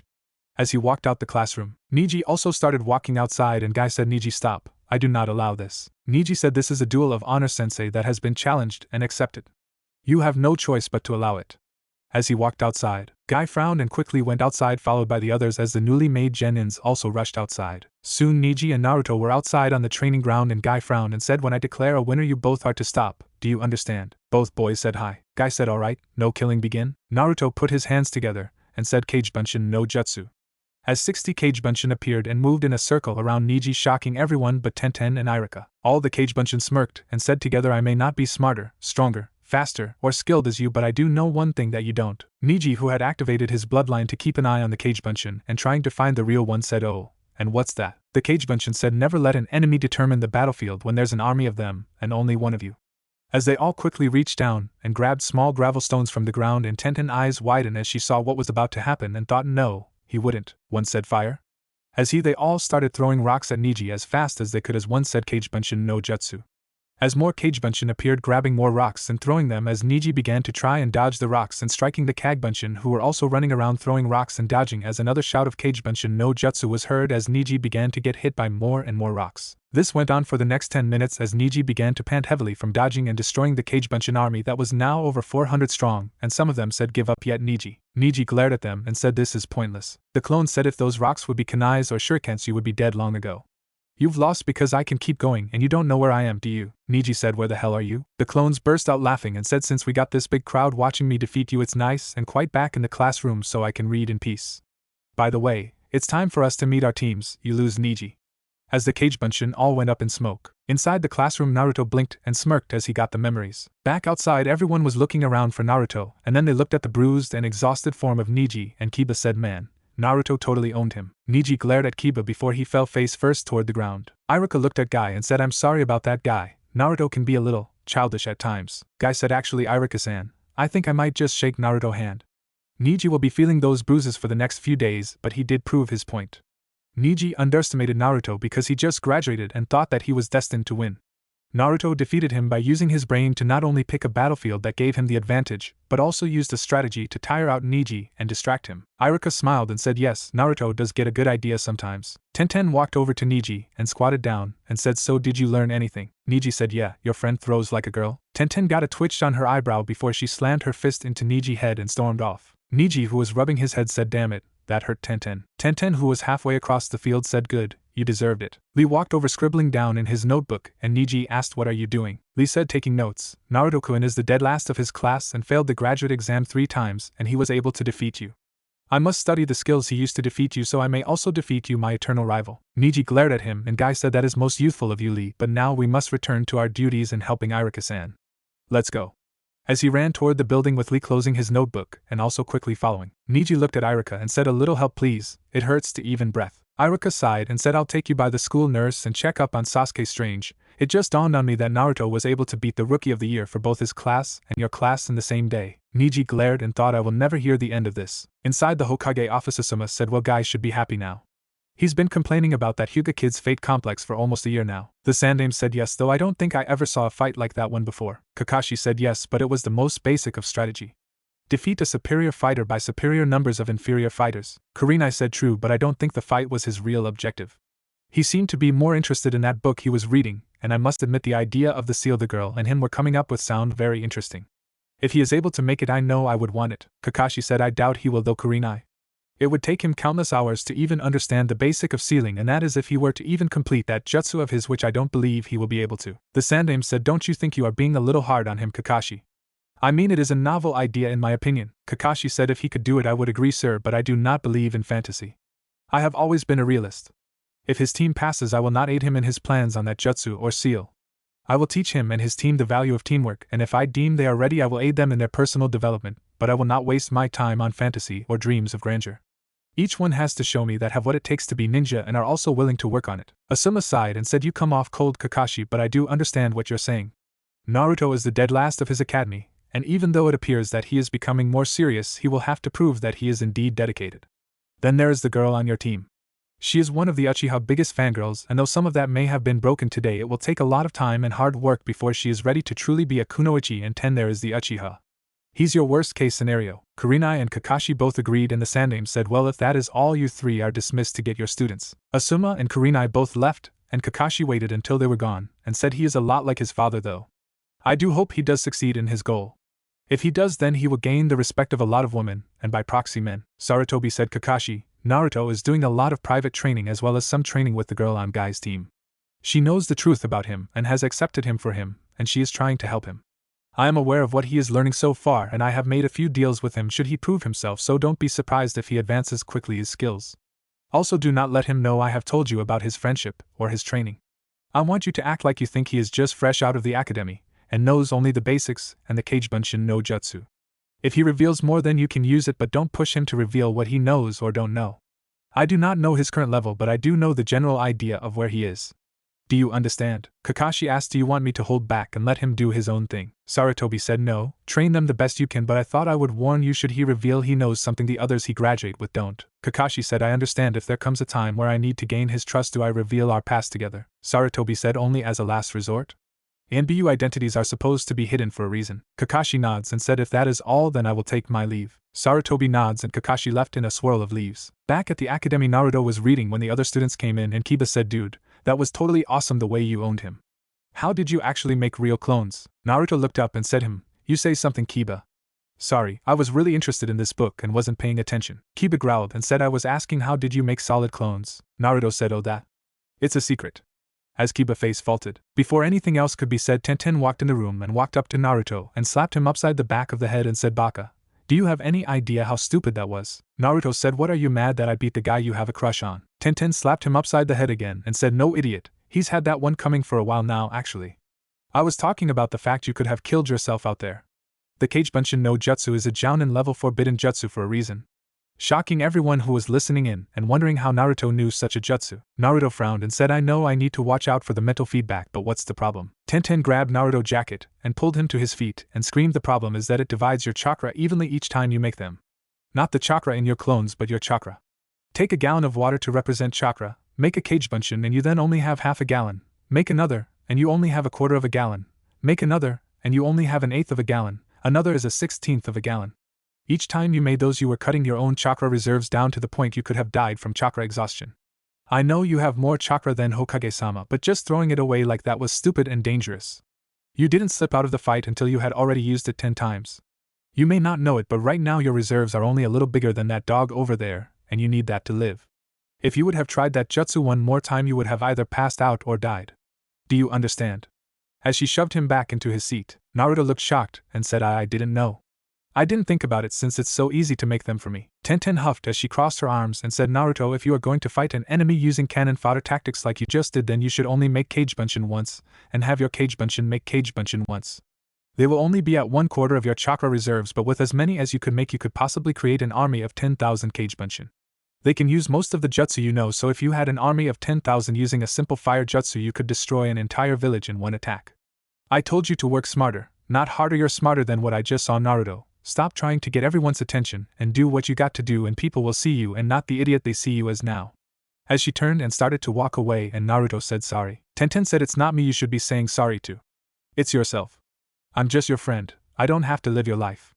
As she walked up to where Irika and Lee were, Lee asked quietly, don't you think you were a little mean to him, Tenten? Tenten said, no Lee, my duties as a kunoichi as well as those to my family leave me little time to make friends, so if I actually try to be friends with someone then I don't want to see them die being an idiot. Naruto, who was looking down, heard this and thought, damn it, this is not how I wanted things to be. The Jounin Sensei all began to come and get their students with Sasuke and Neji both returning, who both glared at Naruto. Teen Guy left also with Irika, and it's been 3 hours now with Naruto reading his book in the back of the class and Sakura looking between Naruto and Sasuke every few minutes biting her lip, and she finally asked Naruto what's up with that girl earlier. Are you and her going out? Naruto said no, we sort of met in the aftermath of the Mizuki incident the other night when he caused some trouble that he had to be restrained by force before Anbu took him away to prison for breaking several laws. We sort of became friends after that, Sakura said. Just friends? She seemed to worry about you or something. It wasn't the thing friends usually do. Naruto laughed and said, Sakura, let me ask you this, what is your goal for the future? Sakura said, what do you mean? Naruto said, like I plan to work as hard as I can to become Hokage. For me it's not a dream but more of a goal. What is your goal? Sakura frowned and said, I don't know. Why? Naruto said, what about you, team? Do you have a goal? Sasuke said, to kill a certain man and restore my clan. Why? As he looked at Naruto, Naruto said, Tenten has a goal also. She doesn't like the way women are treated as if they are weaker than me, and so she is working to prove that kunoichi can be just as good of ninja as shinobi. Did either of you see her hands? Sakura asked, what about her hands? Naruto said, look at your hands, Sakura. Tell me what you see when you look at them. Sakura looked at her hands and said, I don't know. I don't understand what you are getting at. They look like a pair of hands to me. Naruto said, your nails are long and painted, showing you take a great deal of time making them look pretty. Your hands are also smooth and blemish free, showing you take very good care of them. Probably with some lotions or other things like that. Am I right? Sakura said, of course you are. What kind of woman doesn't take care of her looks? Naruto said, I didn't ask about your looks, and you asked what kind of woman doesn't worry about her nails and the softness of her hands. A kunoichi, Sakura. Sakura said, hey, I'm a kunoichi and I take care of myself. Naruto said, I dare you to walk up to any kunoichi of Chunin rank or higher, Sakura, and look at their hands. Sure, you will see some care that has been taken care of them because they are women, but you will also see calluses and tiny scars from hours and hours of personal training and hard work that shows exactly how they have lived long enough to make it to Chunin rank. Tenten knows this and has worked hard for her skills. She trying to prove herself to everyone including herself and doesn't care what others say about her. She will succeed reaching her goal, or die trying. Sakura frowned, and before she could say anything a voice from the door said, sounds like you are in love with the girl, whatever her name is. Naruto looked over and narrowed his eyes and saw Kakashi, who smiled and said, Team 7, meet me on the roof. Before he went up in smoke, Naruto got up quickly, sealing his book away, and started toward the door when Sasuke grabbed the back of Naruto's jacket and slammed him head first into the wall, where Naruto's nose sounded like it popped. Sasuke, who had Naruto pinned, said, now we're even for earlier dough. as he shoved Naruto again before walking out of the class. Sakura, who saw this, was wide-eyed and asked Naruto, "Are you alright?" Naruto grabbed his nose and Sakura winced as she heard the sound of bones breaking and he said, "Yeah, go on Sakura. I'll be there in a minute." Sakura frowned and took one last glance before she left. Naruto thought, I deserved that, as he wiped the blood off his face and went to the bathroom on his way up the stairs to the roof. When Naruto got up to the roof, Kakashi said, "Nice of you to join us. I expect you to be more punctual." Naruto said, "Sorry, I got lost on the road of life." In a non-caring tone, Kakashi's eyes widened slightly and he smiled behind his mask and said, "Really? I'll have to inform Guy to have his kunoichi given a pregnancy test." Naruto paled and glared at Kakashi and said, "Look, I don't care if you have a problem with me, leave her out of it. She doesn't know really anything about me, so she thinks I'm normal." With eyes that turned a colder blue than normal, Kakashi frowned seeing this and said, "Sit down." Naruto sat down and Kakashi said, "Alright, let's introduce ourselves." Sakura asked, "What do you mean?" Kakashi said, "Name, likes, dislikes, dreams." Sakura asked, "Why don't you go first since we don't know anything about you?" Kakashi said, "My name is Hitaki Kakashi. I dislike, I like, I have hobbies." "You next, Pinky." Everyone thought all we learned was his name. Sakura said, "My name is Sakura Haruno, not Pinky. I like," as she glanced at Sasuke and continued, "I don't know about the rest right now." Kakashi said, "I see. Okay, you next, Mr. Broody." Sasuke said, "My name is Sasuke Uchiha. I don't have many likes or dislikes.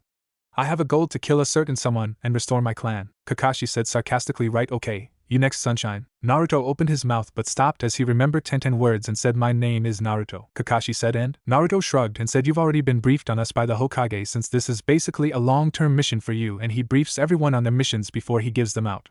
Also, apparently you have been watching us for some time, so you already know all I could, or would say, plus more most likely than I want you to." Kakashi was surprised and said, "And why exactly do you feel I've been watching you already?" Naruto said, "You knew which team the girl we were talking about earlier was on. The only way you could have known that was if you were watching us before we knew you were. So are you ready to give us our real genin test, or do we wait for it?" Kakashi eye widened slightly as Sakura and Sasuke looked confused, and Sasuke said, "What do you mean a real genin test, though?" Naruto said, "I don't know all the details, but the test here in the academy was only to see if we were qualified to maybe be genin. Our Jounin instructor gives us our real test to see if we become ninja." Kakashi said, "Very good. You are very well informed. Did your friend inform you about the test?" Naruto said, "Only that I wasn't really a real genin when I let my ego get the better of me. She said I still had to prove myself that I am not just strong enough to pass but skilled enough to pass. What good is power without control?" Kakashi nods and said, "Very true. You are correct. 66% of the students who pass today will fail the real test. Those who failed either quit the program altogether or return to the academy for remedial classes. Are you all ready to face this test?" Sasuke said, "Bring it. I won't fail this test." Sakura said, "I won't let you down." Naruto said, "Give it your best shot. I won't stop until I become Hokage." Kakashi said, "Very well. Meet tomorrow at Training Ground 7 at 5 a.m. and I wouldn't eat breakfast, or you will throw up. Come prepare for survival training. CYA." As he left in a swirl of leaves, Naruto got up and Sasuke said, "Don't get in my way, Dobe. You got lucky today with that sucker punch." As he put his hands in his pockets and left, Sakura looked at Sasuke retreating form and Naruto asked Sakura, "Why do you like him?" Sakura frowned and said, "I don't have to answer you, baka." As she quickly left, Naruto sighed before he went to grab some ramen before he went to the woods he's been training in and began to train again. The next day Naruto was at Training Ground 7 reading one of his books when Sasuke showed up, and a little later Sakura did as well. After 2 hours Sakura said, "Is that book really that interesting?" Naruto said yes. As he kept on reading, Sakura got up and walked over and looked down at the book and saw the designs of seals and asked, "What's that?" Naruto said, "An elemental seal that can absorb any fire jutsu, sealing it away in a seal before a second seal drains it of its chakra, making it harmless." As he looked up at her, Sakura said, "Really, but why are you reading it?" Naruto said, "The Yondaime was a seal master. I plan to be the greatest Hokage ever, so I have to surpass each Hokage, meaning that I need to become a greater seal master than the Yondaime." Sakura said, "Baka, you'll never become Hokage." As she turned and walked back over near Sasuke and sat down, Sasuke said, "Where did you get that book?" Naruto said, "The library. They have hundreds of books like this in there. I bet Sakura could help you with finding anything you want," with a smirk, as Sakura perked up at the thought of helping Sasuke. Sasuke glared at him and closed his eyes to meditate. Naruto winced as the memory of a Kagebunshin returned to him, and thought so it did work. I wasn't for sure if the memory transfer would work with a Kagebunshin of a Kagebunshin, but I guess since it was made with my chakra, even if my clone made it, it would work. Now I just need to make sure every day to send a Kagebunshin to train in the woods nearby while I am with my team. Another hour later Kakashi arrived and said, "Yo, sorry I'm late, I got lost on the road of life." Naruto pointed his finger and said, "Damn lying copycat. That was my excuse yesterday." Kakashi smiled behind his mask and ignored Naruto and said, "Anyways, I hope you are ready for this test. You are to try and capture one of these bells before noon. If you do so then you pass, but if you don't then you will be sent back to the academy." Sakura said, "But sensei, There are only 2 bells. Kakashi said that means that one of you will be sent back to the academy no matter what. You have until noon, come at me with the intent to kill. Are you ready? Go. Sasuke and Sakura both jumped into the woods while Naruto looked at Kakashi and Kakashi said, you did hear me say go, right? Naruto frowned and looked at the bells and then at Kakashi and bit his lip as his eyes darted back and forward a moment, as he remembers several things and he said it's a trick. Sasuke, Sakura, the bells are a trick. He said there's a 66% failure rate on this test. That means 2 people off every team will fail this test, meaning there is no reason for there to be 2 bells. These bells are a distraction to make us waste time fighting him for the bells while the real bell is somewhere in a safe location. If you were given a mission to protect an object that was valuable, you wouldn't have it in the open like he is. You would put it someplace secure, someplace safe while distracting the people who are after the object with a fake. The problem is that means we don't know where he's put the bell for security, and the only way we will find out is to capture him and interrogate him. Sakura, I know you're smart enough to realize I am right. Think about Ino and her dad's job. He is trained to only interrogate people for information, and information gathering is important. This test is like a mission. It's 3 parts, first capture, then information gathering, then retrieval of the object. It's made to test us on 3 parts, 3 separate tests. The teams are wait, that's IT, that's it. There's no I in team or teamwork. We are supposed to work together to capture you and get the information and retrieve the item, but since there is only one real item, only one of us could carry it. You are testing us to see if we would put the good of the team before the others. There were 9 teams that passed to graduate. 6 of those teams will fail, while the 3 who actually work together the best will pass, become ninja. Konoha only wants the best of the best for our ninja, so only those 3 teams who show the best teamwork will become real genin. We have to work as a team. For the good of the mission, the bells are not actually important but a reason to distract us. Kakashi was wide-eyed as he watched Naruto figure out the test, and thought, well, he did figure out the test, but he overthought it. Naruto looked around the clearing and waited for a few minutes and said, fine, you guys can wait till the right time to join in or ignore what I am saying, but I am willing to work with you to prove I'm a team player. I'll use my Kagebunshin as cannon fodder to tire him out while you both come up with a plan to trap him. As he put his hands together and said Kagebunshin no jutsu, 75 Kagebunshin appeared, and Kakashi, who was standing there, thought, I wonder if he realized he gave them 2 chances to pass this test, by letting him fight me to gather information and they come in to take the reward of his hard work, or they actually join him and fight me together. Either way it won't matter. As he began to move quickly through the clones, punching and kicking them, causing them to go up in smoke as he moved. As the last clone was destroyed, Kakashi was waiting for the smoke to clear as he looked for the real Naruto, and only years of experience gave Kakashi time to move away to save his life from the downward sword slash from Naruto, who had climbed a tree and jumped off of it, bringing his sword down as the smoke from the Kagebunshin covered his movements. However, Kakashi did not get away free of injury. As a slice appeared in his Jounin vest, Kakashi looked at Naruto, who channeled chakra into his feet, overloading them, was blown forward as he tried to impale Kakashi, who dodged to the side, and Naruto sliding to a stop turn, throwing a kunai at Kakashi, who replaced himself with a log. Before Naruto had time to react, Kakashi appeared behind Naruto, chopping him across the neck, knocking him out, and thought, Sensei, your son was actually very impressive, but he's too dangerous at the moment for me to safely test the other 2, and he's already passed the test. Now to see if they can. As he sat Naruto down on the ground before his eyes widened, and he used Shushin to move himself and Naruto to safety, and he growled and thought, that idiot, he could have killed his teammate. As he leaned Naruto against the post, he then jumped into the trees to find Sasuke and Sakura. A little later, Naruto was tied to a log by Kakashi, even though he was still knocked out from not only the chop to the neck but also information overload from his Kagebunshins who were training elsewhere. Sasuke and Sakura were also tied to a log, and Kakashi stood in front of them and said, I am very disappointed in both of you. Sasuke, you put Naruto in danger by throwing those kunais when I had knocked him out and still had his body where I could have used it as a shield to protect myself. Naruto practically spelled out the test for you both. The bells were meaningless. It was a test to see if you would be willing to work as a team. There was no other bell or an interrogation part, since nearly no new genin would ever be able to torture a jounin enough to make them give information, but he was right with everything else he said. I learned the hard way long ago that those who don't follow the rules are trash, but those who abandon their comrades are worse than trash.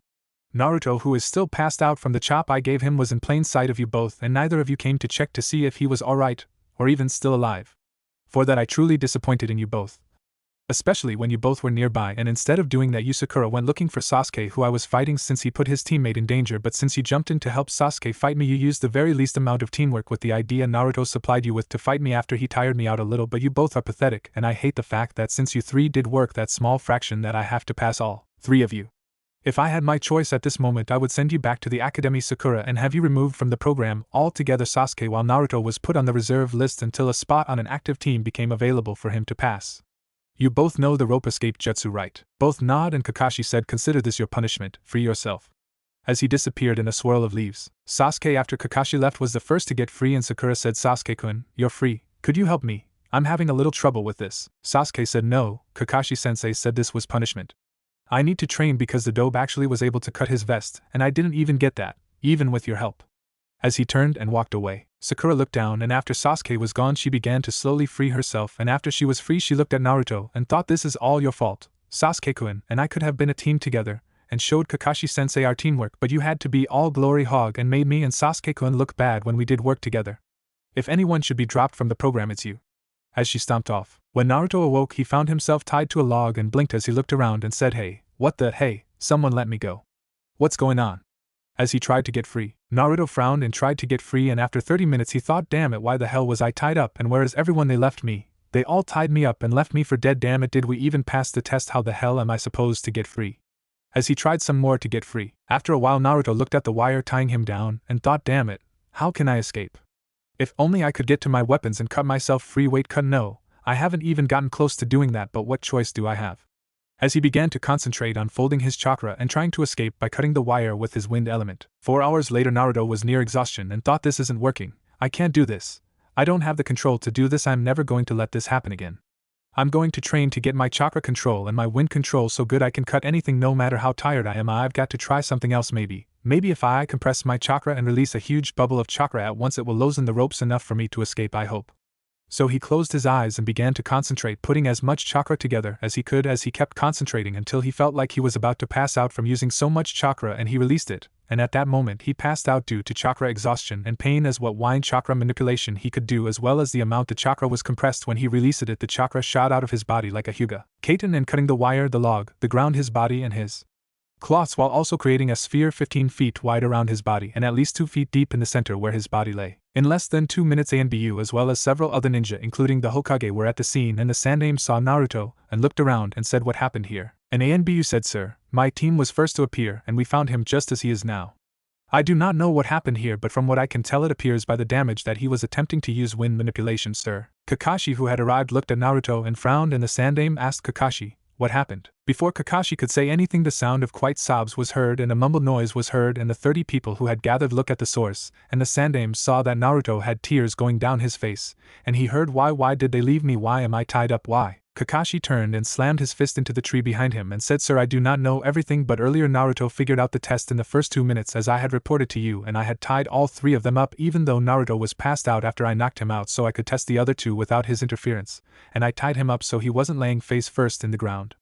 I asked Sasuke and Sakura if they knew the rope escape jutsu, and they both said yes, and I assumed that Naruto did as well. Since they did so, I left to report their team passed.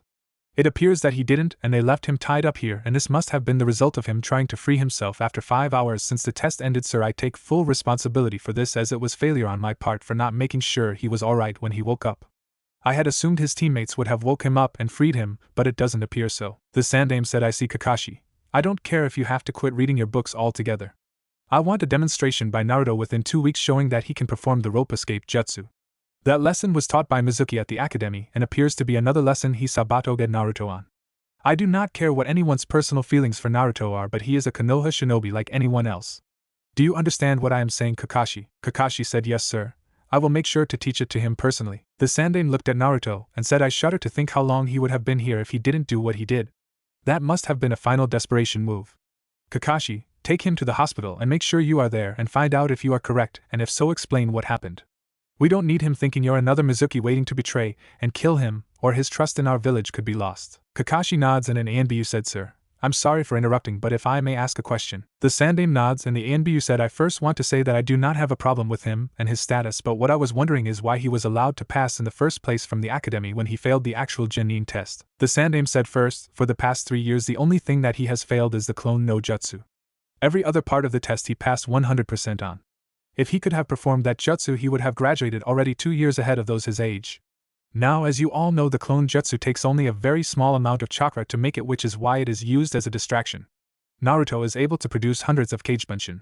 I myself, if I used all my chakra, could only produce maybe 40 if I am lucky. If you see that and understand exactly how much chakra he has to control to do any jutsu, and he can perform the replacement, and henge perfectly, you would understand his problem is that it is impossible for him to make a clone no jutsu unless he had chakra control on the level of Tsunade, or even greater. When that information was presented to me, I saw it was a factor that no one, including myself, failed to take into account. Now the next thing, Naruto has stealth skills surpassing that of even some of our ENBU. He was able to paint the Hokage monument in broad daylight wearing orange, and he wasn't noticed until he was done. He also showed skills in infiltration by getting past the security in the Hokage tower and escaping outside the village for several hours while only one person who was not aware of the fact Naruto was being tricked by a superior was able to find him. Take that in effect, it means that if Naruto doesn't have the skills to be qualified to pass, then most of our forces, including some of our ANBU, are not qualified to be a ninja.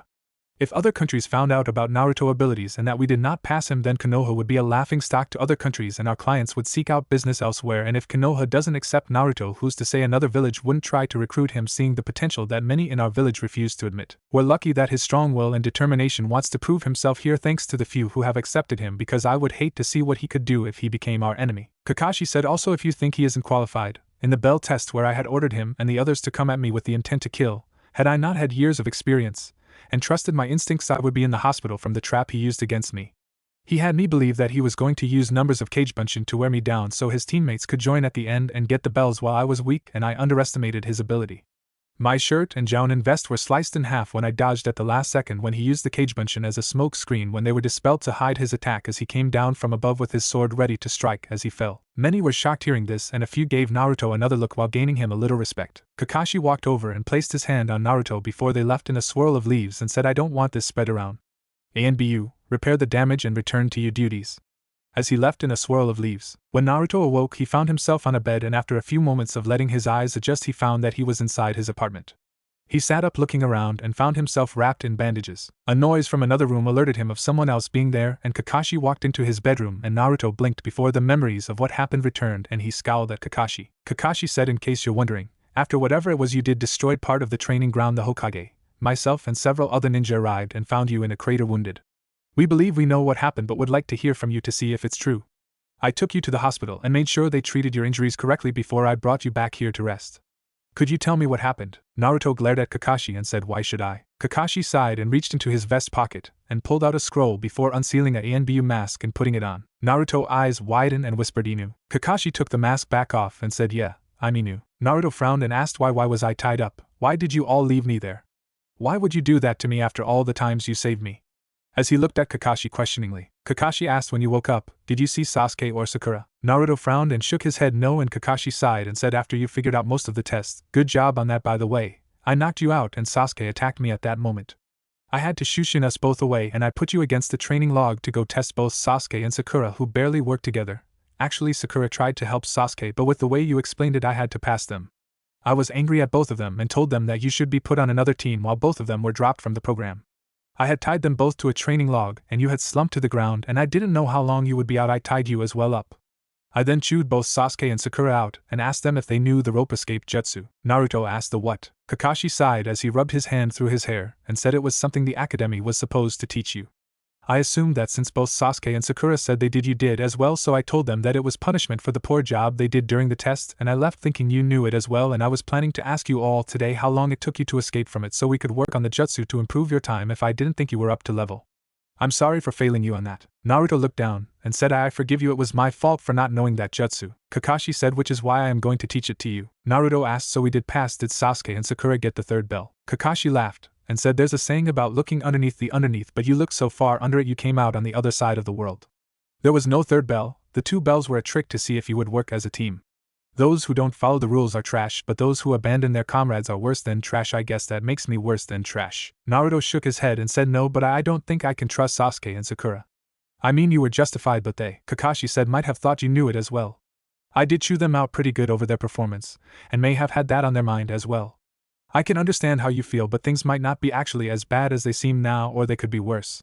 What I am saying is they are your teammates, like it or not, and unless one of you get promoted, injured, die, or quit, you're stuck with each other. Naruto frowned and thought a moment, and said, alright, I'll try and get along with them and trust them, but I'm going to also watch myself around them in case they are like others I've dealt with before. Kakashi smiled and Naruto asked, so what now? Kakashi said, well, your cloths you had on were destroyed but your sword was undamaged. I also found your training weights and I replaced them, and your cloths you lost by matching them with the ones you had here in the closet. Since this was still my fault, I noticed you had a storage seal on your arm. What's in it, if you don't mind me asking? Naruto frowned and said, you won't tell anyone, will you? I mean, not even Sasuke and Sakura. Kakashi said, no, I promise. Naruto wiped some blood across it, and out popped a scroll, and Naruto unsealed 4 books and handed the scroll to Kakashi. Kakashi read it, and his eyes got wide and whistled and said not bad. Who came up with this for you if you don't mind me asking? Naruto said my friend Tenten Gigi knows already about all this, and he gave me these 2 books after I read the basics Tenten gave me. Kakashi looked at the books and his eye widened slightly seeing one of them and said did he know my sensei wrote that one?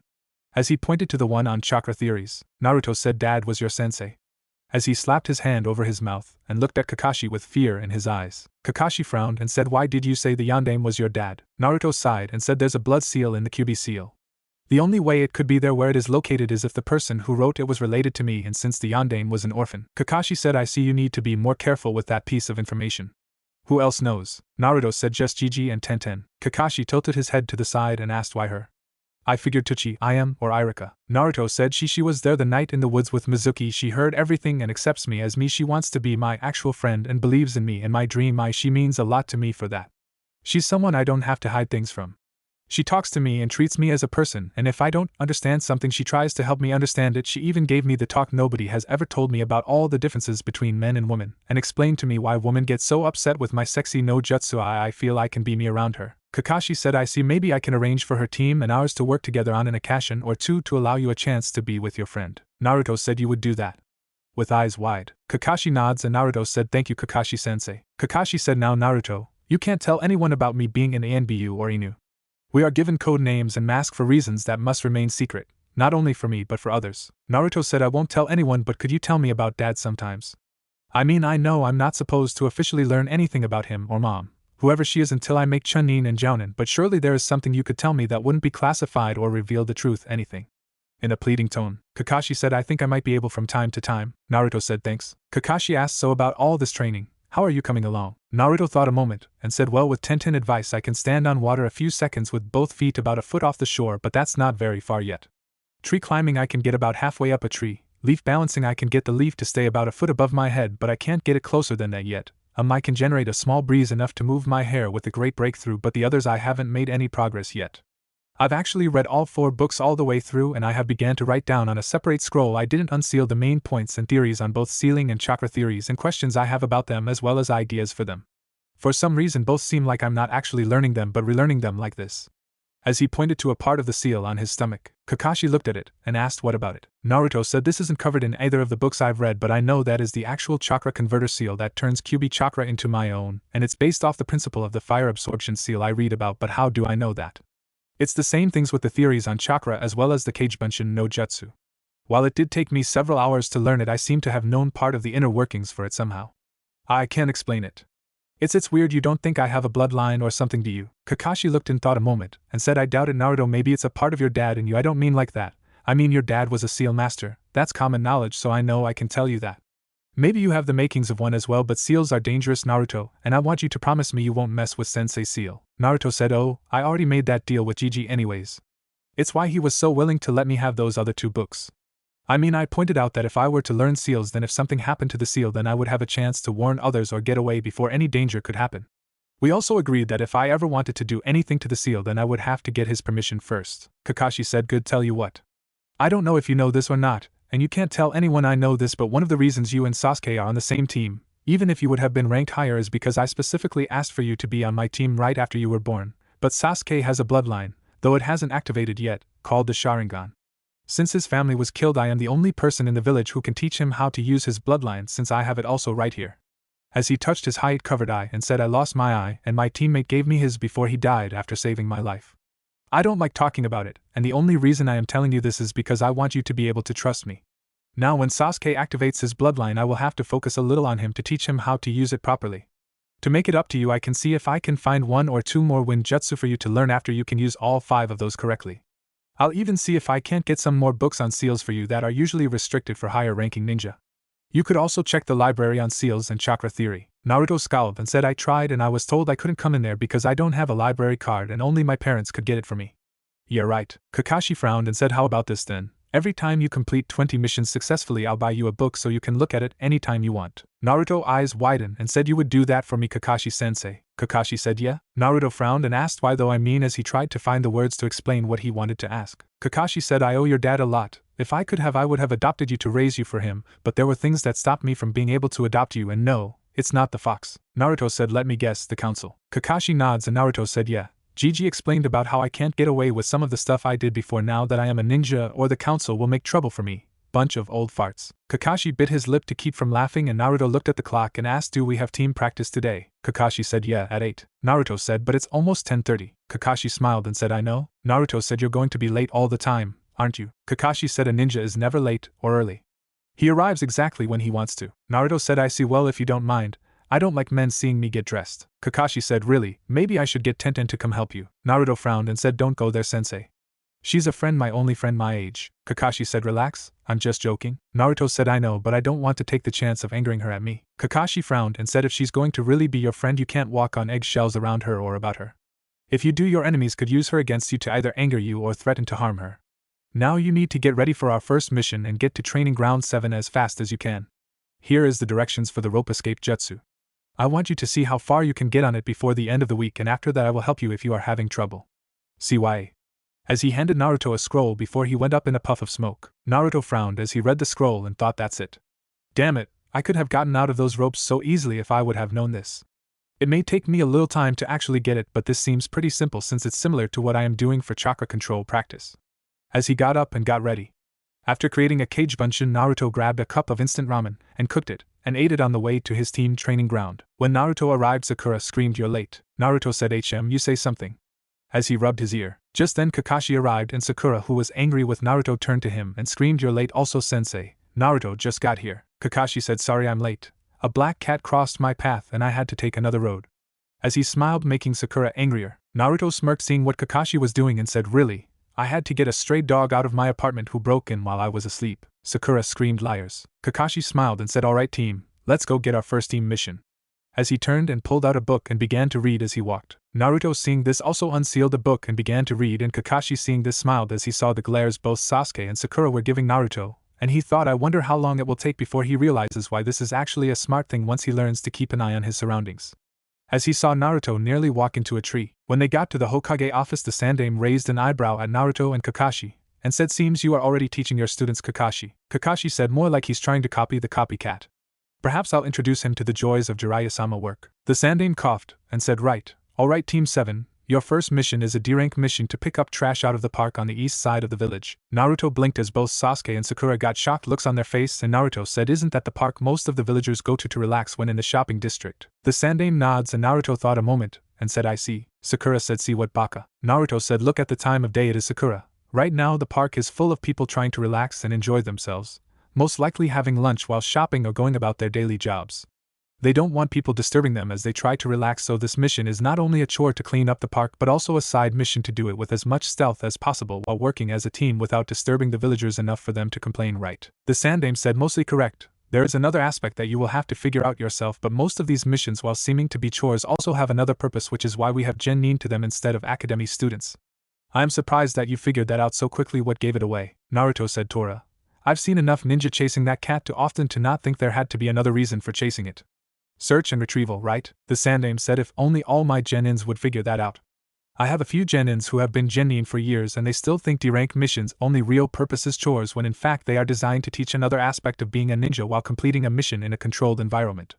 There is actually a record board with the fastest and slowest times of capturing Tora in the village that is only viewable by those of Chunin rank or higher, since they will never be able to try and break the record. At this, Naruto said, really, are there any prizes for breaking the record? The Sandaime said, besides the mission pay, only bragging rights I am afraid to their fellow Chunin or Jounins. Kakashi said, as interesting as this is, I am afraid we need to get to the park and complete our mission. When Team 7 got to the park, Kakashi said, well, go ahead and get started. Naruto said, hey Sasuke, why don't you take everything from the east entrance to the south entrance? Sakura could take the east entrance to the north entrance and I'll take everything that's left. Sakura said, why should we listen to you, baka? As she went to hit Naruto over the head, who stepped back away from her hit, making her scowl. Sasuke said, we will work together in one area and move to the next. That way we can finish sooner, Naruto said, but Sakura said, don't argue with Sasuke-kun, he's smarter than you are, baka, and came up with a better plan, so shut up and help us. As she moved after Sasuke, Naruto frowned and looked at Kakashi and said, we're going to have to do the work twice by following Sasuke directions since we have people coming and going still who will be dropping more trash that could go into the area we already done. Kakashi, who was reading his book, said him, you say something. Naruto scowled and began to help Sasuke and Sakura, and Kakashi thought, you're right, Naruto. 2 hours later, Team 7 was inside the Hokage office and the Sandaime said, so Kakashi, How did the mission go? Kakashi said at the beginning of the mission Naruto tried to lead the team by making a plan to divide the park into 3 sections with Sasuke and Sakura both having smaller sections than his own where they could have covered more ground quickly and finished the mission earlier, which was first questioned by Sakura, and then Sasuke came up with the plan for all 3 to work in one section to finish it first, which was agreed upon by Sakura, which Naruto reluctantly agreed to do so as not to cause a problem with the teamwork. In doing so, the team had to do the park twice to finish it because of the civilians who were using the park. The Sandaime said, I see Sakura. Kakashi said, you questioned Naruto plan? What about his plan did you question exactly? Sakura said, I asked why should we listen to a baka like him. The Sandaime said, I see Sasuke. What did you think of his plan? Sasuke said dividing the team would have covered more ground but would have caused Sakura and me to not only do our work but come over and help Naruto cover his area since he had the most area. Naruto said, I was planning to make a cage bunchen to help us take one section of the park.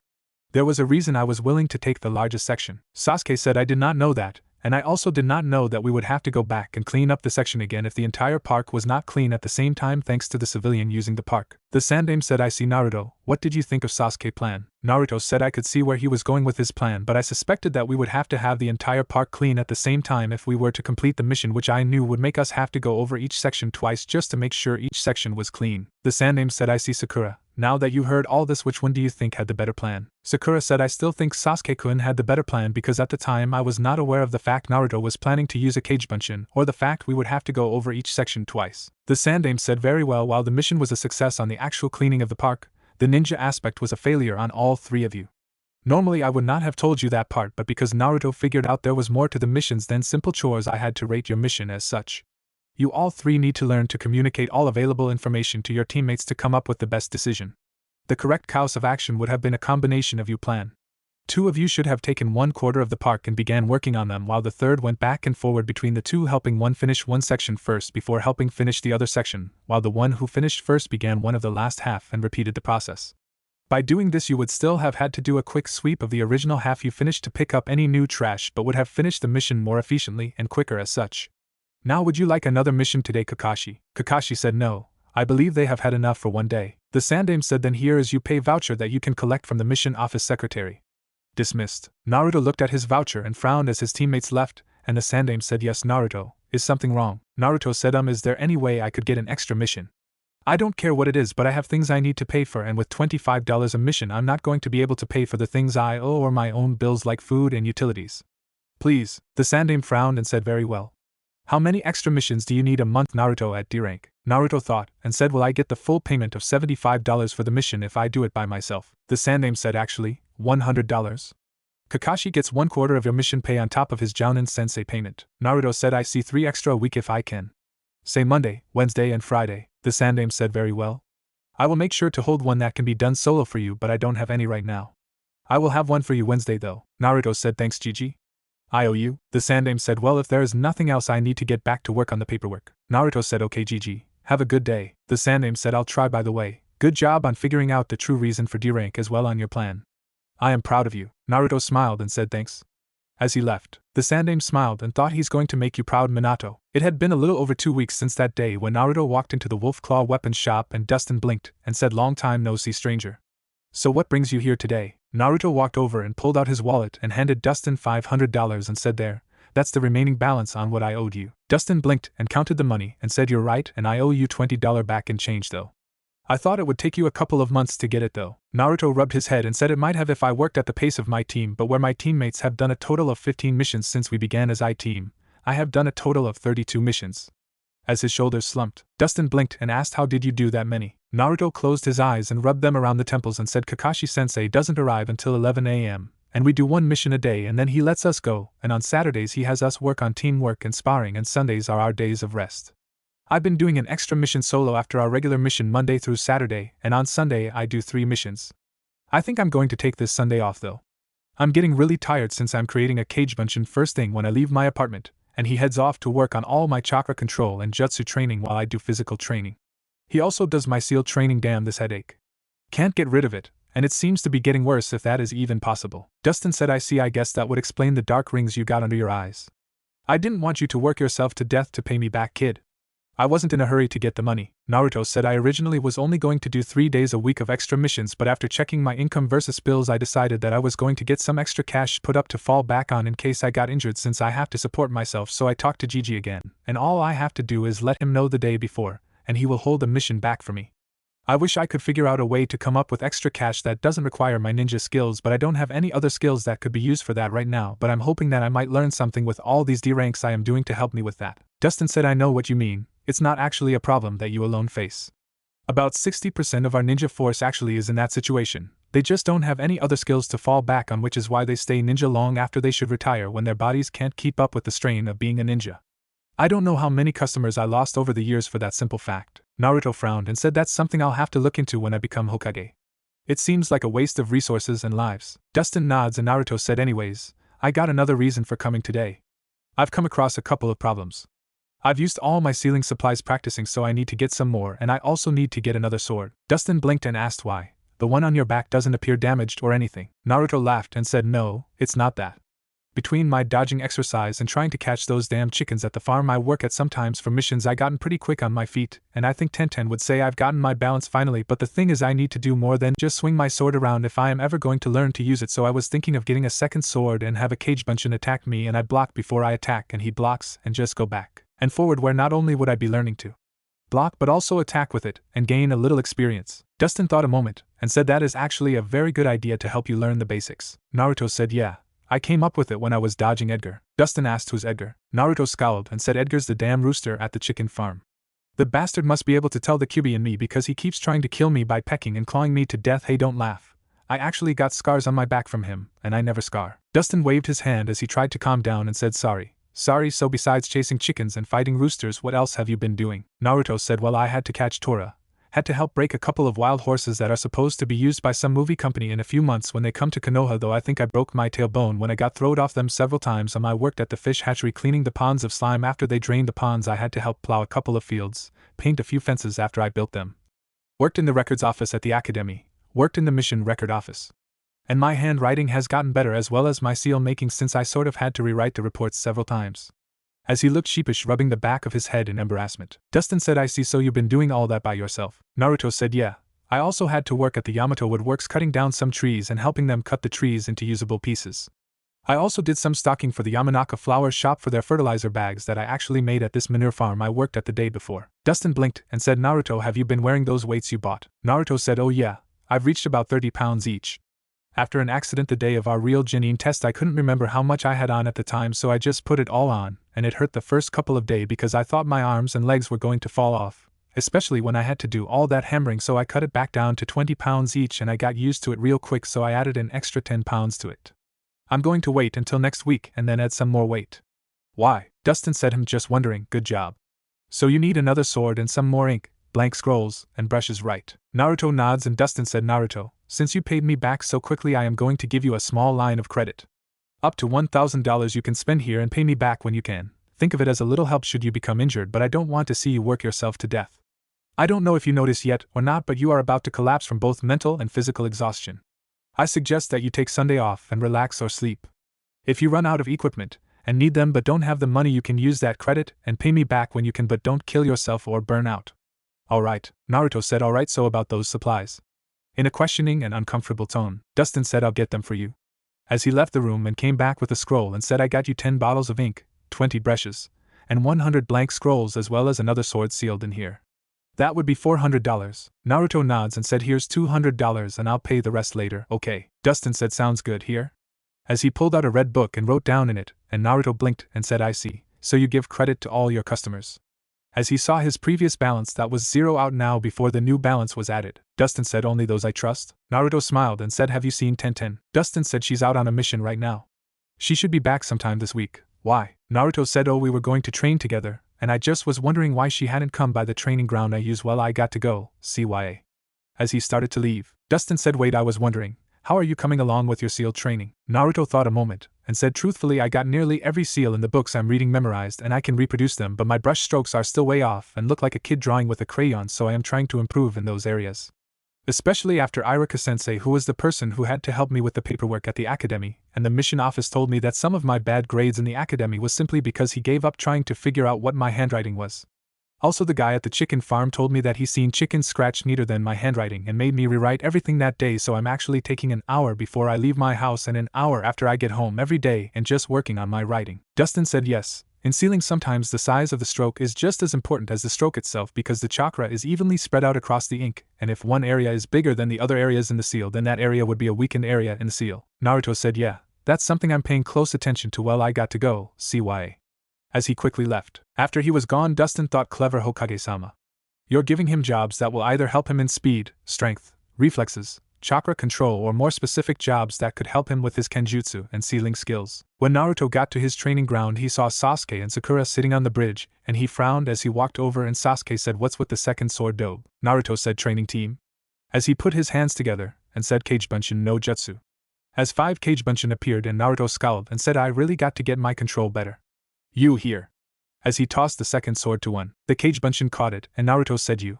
I want you to watch us and look for places we swing wrong or things that look wrong. You two, I want one of you to work on leaf balancing while the other one work on the other leaf exercise. Now you with the sword. Here is how we are going to do this. The Kagebunshin said, I know already. I swing once at you and you block, and then I have to block as you try to counterattack. Naruto rubbed his head and said yeah. As he looked sheepish, the Kagebunshin said, ready? Naruto nods and jumped back when the clone attacked and said, whoa, slow down. You're not trying to kill me. Just go slow at first, and we will work on speed later. The Kagebunshin frowned and said, but that's not fun. Naruto said, I'd rather live now and have fun later. The Kagebunshin said, fine. Ready to try again. With a scowl on his face, Naruto nods, and soon he blocked and tried to attack again at the same speed as the clone. Clang, clang, clang, clang. Off to the side, Sasuke was watching this with a scowl, and Sakura said, Sasuke-kun, have you noticed how Naruto is acting so different from the academy? I mean, he's always seems to be doing something like reading those books or exercising, practicing the rope escape jutsu and the others we learn in the academy, or always staying after to speak with the Hokage when we finish our missions. He doesn't even talk with us either unless it's when Kakashi Sensei is here, and then it's only him trying to tell us what he thinks about the mission we are on. Sasuke said, yeah, I notice. I think the dobe is getting extra training somewhere. I mean, you see how Hokage-sama and Kakashi Sensei always seem to give him their full attention like he's better than we are. Ever since that day of the stupid bell test. Sakura said, I think it's that girl, the one from the day we got our teams. Sasuke thought a moment and said, yeah, there's something going on between them. You saw the way the dobe listened to every word she said like it was orders from a sensei. Sakura thought a moment and said, you think she's a tutor? Sasuke blinked and asked, a tutor? Sakura said, you know, someone who helps others catch up when they're behind. In civilian schools, Mom told me that older classmen are sometimes tutors to younger ones to help them catch up when they are having trouble. We all know Naruto an idiot, and he only just barely passed. Maybe he actually didn't pass like we all thought. Maybe the Hokage felt sorry for him and only let him pass because he playing favorites. We both see how Naruto gets to call him Gigi with such disrespect like they were family or something. I bet the Hokage just let him pass and hired that girl to tutor him to catch up. Sasuke thought a moment and said, maybe you're right. A Kagebunshin who was watching for mistakes with the duel between Naruto and a clone scowled and went up in smoke from clenching his fist too hard with its nails, and Naruto and the other Kagebunshin scowled as well, and Naruto, who was blocking a strike, let his anger get the better of him, and on his next strike a blade of wind shot out of his sword, destroying the Kagebunshin and slashed the tree behind it, and the tree began to fall. Crash! The sound of the tree falling drew Sasuke and Sakura attention, and Naruto stood there wide-eyed as he saw it fall, and he said, whoa. Sasuke got up and said, what happened? As he looked at the tree and the stump and thought, this is a straight cut, he cut it, but how? He was over 10 feet away. Naruto said, I don't know. As he looked at the tree and the sword on the ground and thought, I used wind chakra to cut it, I know that is what I did, but how? I must have sent chakra into the blade to do it. As he sent chakra into the blade again and swung it, and didn't see anything, but one of his Kagebunshin saw something and dispelled, and Naruto's eyes widened slightly, and he walked over to the tree trunk and stepped back where the sword would miss the tree by 2 inches, and he sent a large amount of chakra into the sword and swung it down at the tree and looked and saw a cut appear on the tree and said, whoa. Kakashi said, whoa, indeed? It appears as if you are starting to get the hand of you elemental affinity. Sakura screamed, you're late. Kakashi ignored her, and Sasuke said, what do you mean by elemental affinity? Kakashi said, you say something, oh, elemental affinity. Everyone has an element that their chakra is naturally more aligned with. Some people even have 2. The Shodaime Hokage had elemental affinity to 3 because of his bloodline. Wood, water, and earth. Each affinity has a different ability. Fire burns, wind cuts, lighting crinkles, water soaks, and earth crumbles. Sasuke said, so the dobe here has an elemental affinity to wine since he used his chakra to cut the tree. Kakashi nods, and Sakura asked, but what are we? As she looked at Kakashi questioningly, Kakashi said, I've been expecting this for a while since Naruto been doing wind manipulation practice in front of you. Here, put some of your chakra into this, and I'll be able to tell what you got. As he handed Sakura and Sasuke both a small piece of paper, and both did and burned, and Sakura soaked. I know some of you are going to say that Sasuke has lightning also, but I believe he didn't actually get his lightning affinity until after Kakashi taught him the Chidori. Kakashi could use other elements that he didn't have affinity to thanks to his Sharingan. Kakashi said, well, you have fire, Sasuke, and Sakura has water. Sasuke frowned and said, so what does that mean? Kakashi said that means that you will get fire jutsu easier than other elements, but water will be harder for you to learn, while Sakura will get water easier and fire will be harder for her to learn, and Naruto wind easier and lightning harder to learn. Sasuke asked which is stronger. Naruto said it's not which is stronger but which is used more wisely, Sasuke. Sakura said, oh, and what did you tutor say to make you think that? Naruto growled and Kakashi asked tutor. Naruto scowled, said Sasuke and Sakura think that Tenten is a tutor GG order for me after he let me pass because of how close we are. They think that I shouldn't even be a ninja because I'm too stupid. Sakura gasped and said in an accusing tone, you were spying on us. Kakashi scowled behind his mask and Naruto said, and oh, you and Sasuke were talking so loud and open right in front of me I had no choice but to hear it. Kakashi said, enough, you three are ninja, not children, and you are acting like spoiled little brats who I should bend over my knee and spank. As he unleashed some Ki to gain their full attention, Kakashi looked all three in the eye and said, all three of you failed to realize the main reason why I am 3 hours late. One of you halfway got it but still failed it. I gave you this time to not only work on your personal training like Naruto has been doing, but I also give you this time for all three of you to work on your teamwork and help each other train. Since all three of you can't seem to do this without being ordered to, I will make you do it. As he walked over to a tree and walked up it, and stood upside down on a branch much to Sasuke and Sakura's surprise, Kakashi said, this is a training exercise called tree climbing. You have to learn to control a certain amount of chakra to stick to the tree. Too much and you blow off, not enough and you don't stick. From now on, when you three arrive in the morning, you are not allowed to do anything else except this exercise until you can go up and down the tree 25 times without a break and without messing up. Until all three of you can show you can do that, I will not request any higher ranked mission beside a D rank because you are not ready for a C rank mission. Now for the next hour I want you three to work on this before we do our mission. Use a kunai to mark your progress. Begin. Naruto frowned as he sheathed his sword and turned and began to walk up a tree slowly and made it about 25 feet up before his control slipped, and he marked the tree. Sasuke and Sakura were wide-eyed and both looked at a tree and began to try the exercise, with Sasuke making it 7 feet before he was forced to cut the tree and flip, and he glared at the tree, and then Naruto and Sakura said, take that, Naruto. I made it on my first try. Naruto started to say something when Kakashi said, Sakura, shut up and keep working. You only made it to the top once and had to stop, so you have to start all over. Sakura's eyes went wide and said, but Kakashi said, I am your sensei and you will listen to me, now get started. Sakura frowned as Naruto slowly walked up to the tree and, going 1 foot at a time, slowly worked his way up past his mark and made it nearly to the top before his control slipped and he was forced to mark the tree. Sasuke glared at both Sakura and Naruto as he tried again and only made it 5 feet before he blew off. Naruto said, you're doing it wrong, Sasuke. Sasuke gritted his teeth and said, oh, and how do you know that? Naruto said, because I've been doing this exercise already every day since we became a genin, and I actually can if I wanted to make it up and down this tree all the way right now all 25 times, because I know the secret behind this as well as the rules that Kakashi sensei didn't say, like the real reason Sakura got this exercise right the first time. Sakura put her hands on her hip and said, really, Baka? Then why don't you prove it? Tell us what the oh so smart words of your tutor are. Naruto frowned and looked at Kakashi and asked, after we finish our 25 times up and down, what do we have to do, Kakashi sensei? Kakashi said, you may do your own training until I arrive or rest until our hour here is over. Naruto said, very well. As he walked behind a tree away from the views of the others, and a puff sound was heard, and Naruto walked back around and said, fine, you count, Sakura. As he took off running up and down the tree, and to the shock of everyone but Kakashi, who knew what he did when he went behind the tree.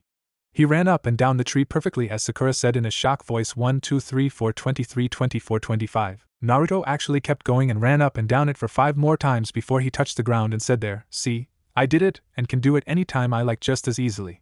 Now to answer your question, is oh so great, bookworm. Imagine you had a water hose turned on just a little where the water come out. It's easy to put the water where you want it, and not waste very much because the water is so small. Now imagine the same water hose with your finger over the end and the water turned on full blast, and you try to do the same thing. It's harder to control a large amount of chakra without wasting it, which is why Sasuke only can make it a couple of feet before he has to jump off, is because he actually has large chakra reserves, and you, Sakura, are able to make it up to the top because you barely even have enough chakra to come out the water hose. Nobody told me that, Sakura. I read it in a book on chakra at the academy. You know the funny thing, Sakura, I have a friend who is 8 years old. He is only a child and he has larger chakra reserves than you because he can at least run up and down the tree 6 times without stopping, so that means you're weaker than an 8-year-old child, and I can go get him and bring him here to prove it any time I want, just to show you if you doubt my words. What the hell did I ever see in you, and why the hell did I ever care to try and make you happy?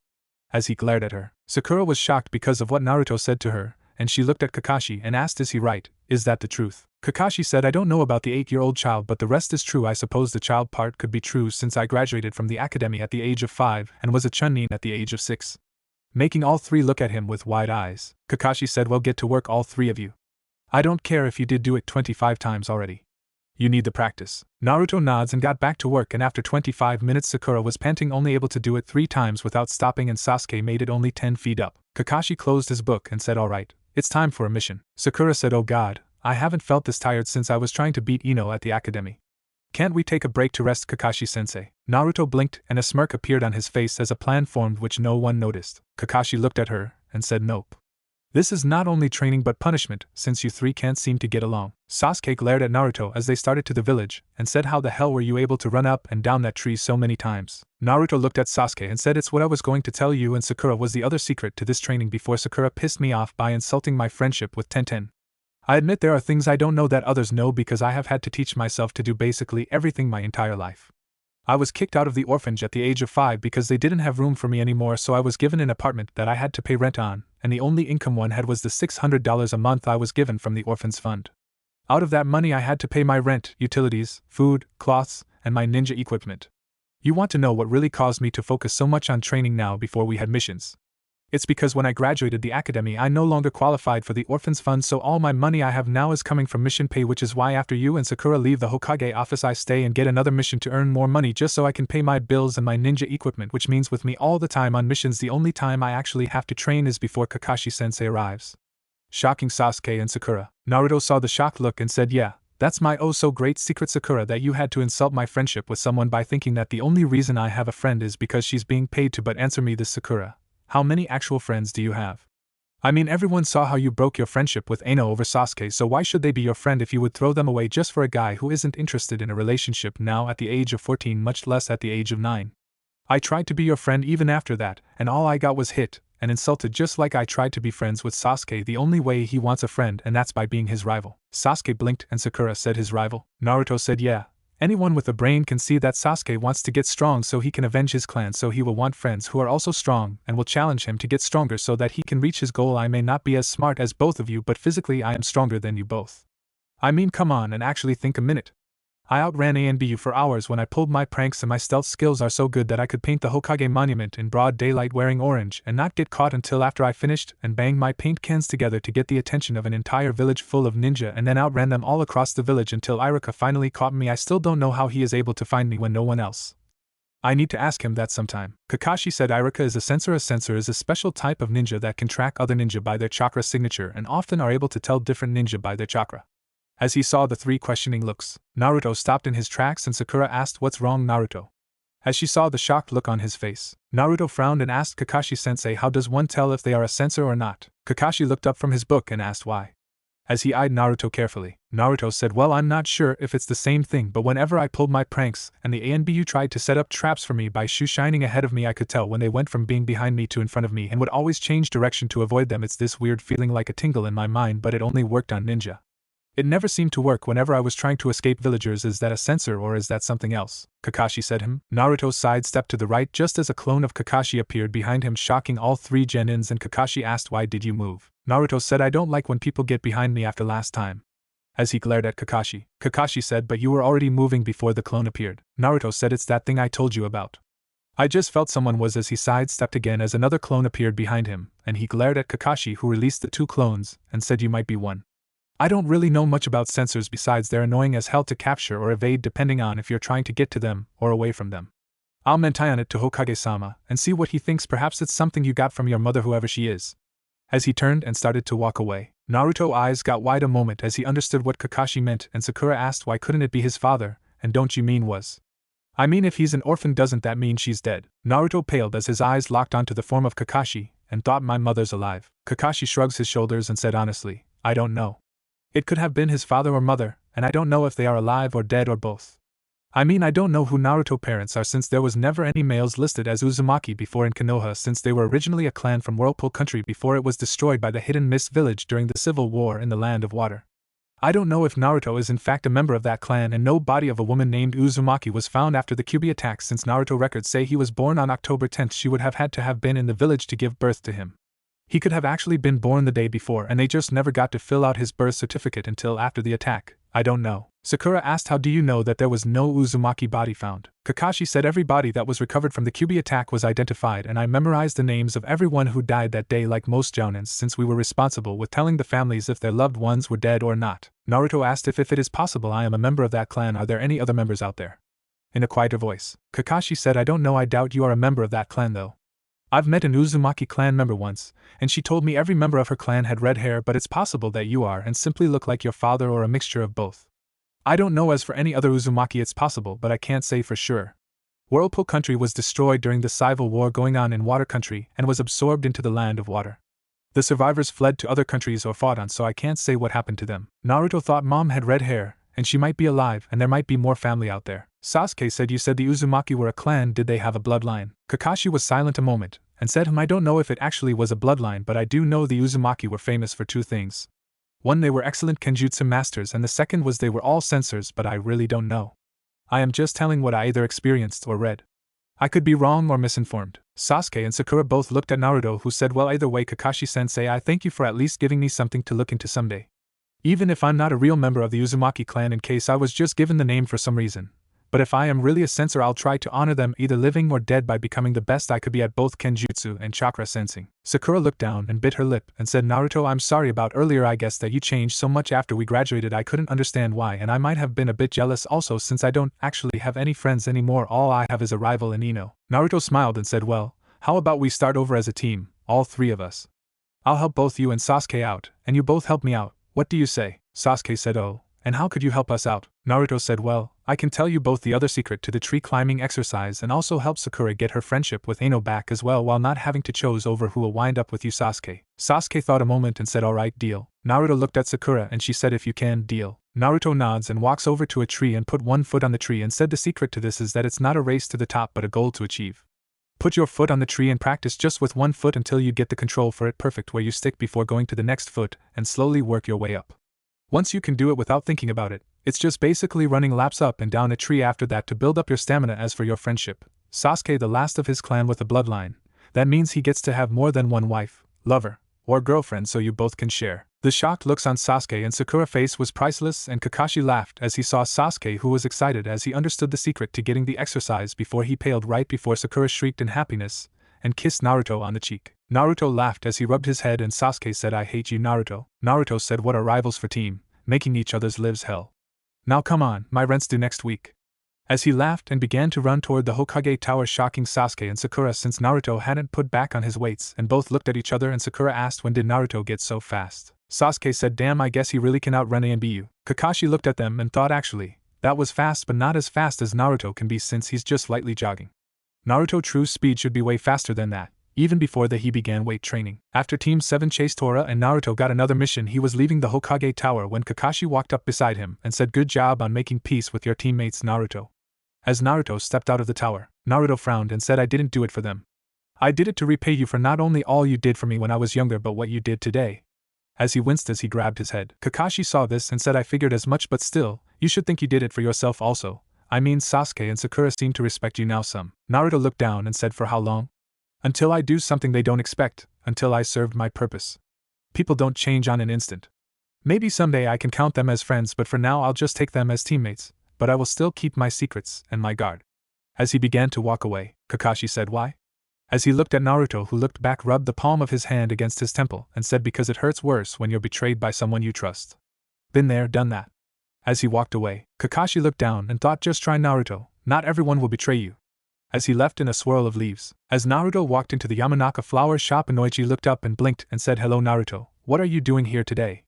Need something. Naruto said actually, is Ino around? I was wanting to talk to her about something. Ino heard her name came out of the back and said oh, it's just you Naruto, what do you want? I was busy. Naruto crossed his arms and said I came here to make a deal with you Ino. Inoichi looked on curiously and Ino said oh, what kind of deal and why should I care? Naruto smirked and said because I can give you the two things you want most, your friendship with Sakura and Sasuke as your boyfriend.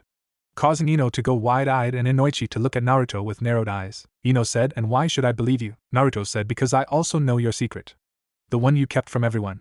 The real reason why you were second highest kunoichi in our class.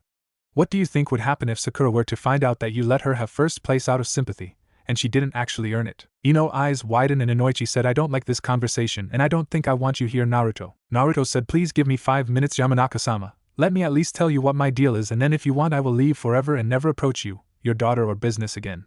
Please. Inoichi frowned and Ino said, alright, what is this deal? Naruto grabbed his head above the right side of his head and winced as he said, earlier today I told Sakura that Sasuke, being the last of his bloodline in the village, he can have multiple wives, lovers, or girlfriends because of the clan restoration law, which means that you and Sakura can have your friendship back if you are both willing to share. Now that is between you three, and personally I don't care about that, but what I do care about is since our team class graduated, Sakura has been letting her skills get weaker and weaker, always trying to impress Sasuke with her looks and afraid to even do enough to break a sweat, much less actual training. Our sensei finally had enough and showed us the chakra control exercise, tree climbing. He told us that we won't get a higher ranked mission until we can go up and down a tree 25 times in a row without stopping, and Sakura has trouble even doing it 3 times. What I want is for you to renew your rivalry with Sakura, but not over a guy but over who the better kunoichi is. I am willing to slip the information to you about Sakura's current level so you can work to beat her level, and that way everyone will win in the end. If you and Sakura decide to share Sasuke, then he gets 2 strong kunoichi to start his family with who can keep all the other girls away from him. You both get strong enough to protect yourselves on mission and earn the respect of your fellow ninja. Your teammates won't have to worry about protecting you as much, afraid that you're the weakest member on the team. And Konoha gets a pair of strong kunoichi to show the world the strength of the Leaf Village. Ino thought a moment, and Inoichi said, what do you get out of this? I mean, I don't see why you would want Ino and Sakura to do that. Naruto said, a friend of mine pointed out that most of our ninja who die on missions are because they had to continue to do missions after they should have retired because they had nothing else to support them. You and your family have this flower shop, and Sakura right now has her parents' merchant business, and Sasuke has his family wealth, but I am working myself to death doing 2 to 3 missions a day just to pay my bills and get the things I need to survive. If my team were able to get higher ranked missions, then I won't have to take as many missions and I can focus more on my training and hopefully find something else to help support me, because if I become injured, odds are I will starve to death on the street homeless unless I can do something now while I still have a chance. By having Ino push Sakura to get stronger, Sakura will work harder to push Ino to get stronger, which will make you happy because you won't have to worry as much about her taking care of herself, and I can help myself get stronger as well, so someday I might reach my goal of being Hokage. Like I said, in the end, everyone wins, Ino said, but why should I do it? I mean, I can just be Sakura's friend and we share Sasuke. Why should I work myself to get stronger so Sakura will get stronger? Naruto smirked and said, because someone has to be the one to get the first date, the first kiss, or be the first to marry him. In the end, yours and Sakura's competitive nature will force you to fight each other either in a battle of words or a battle of skills. With my help of telling you Sakura levels, then you can make sure you come out on top. If not, Sakura might just sneak past you and take Sasuke all for herself. I mean, why share when you can have it all alone?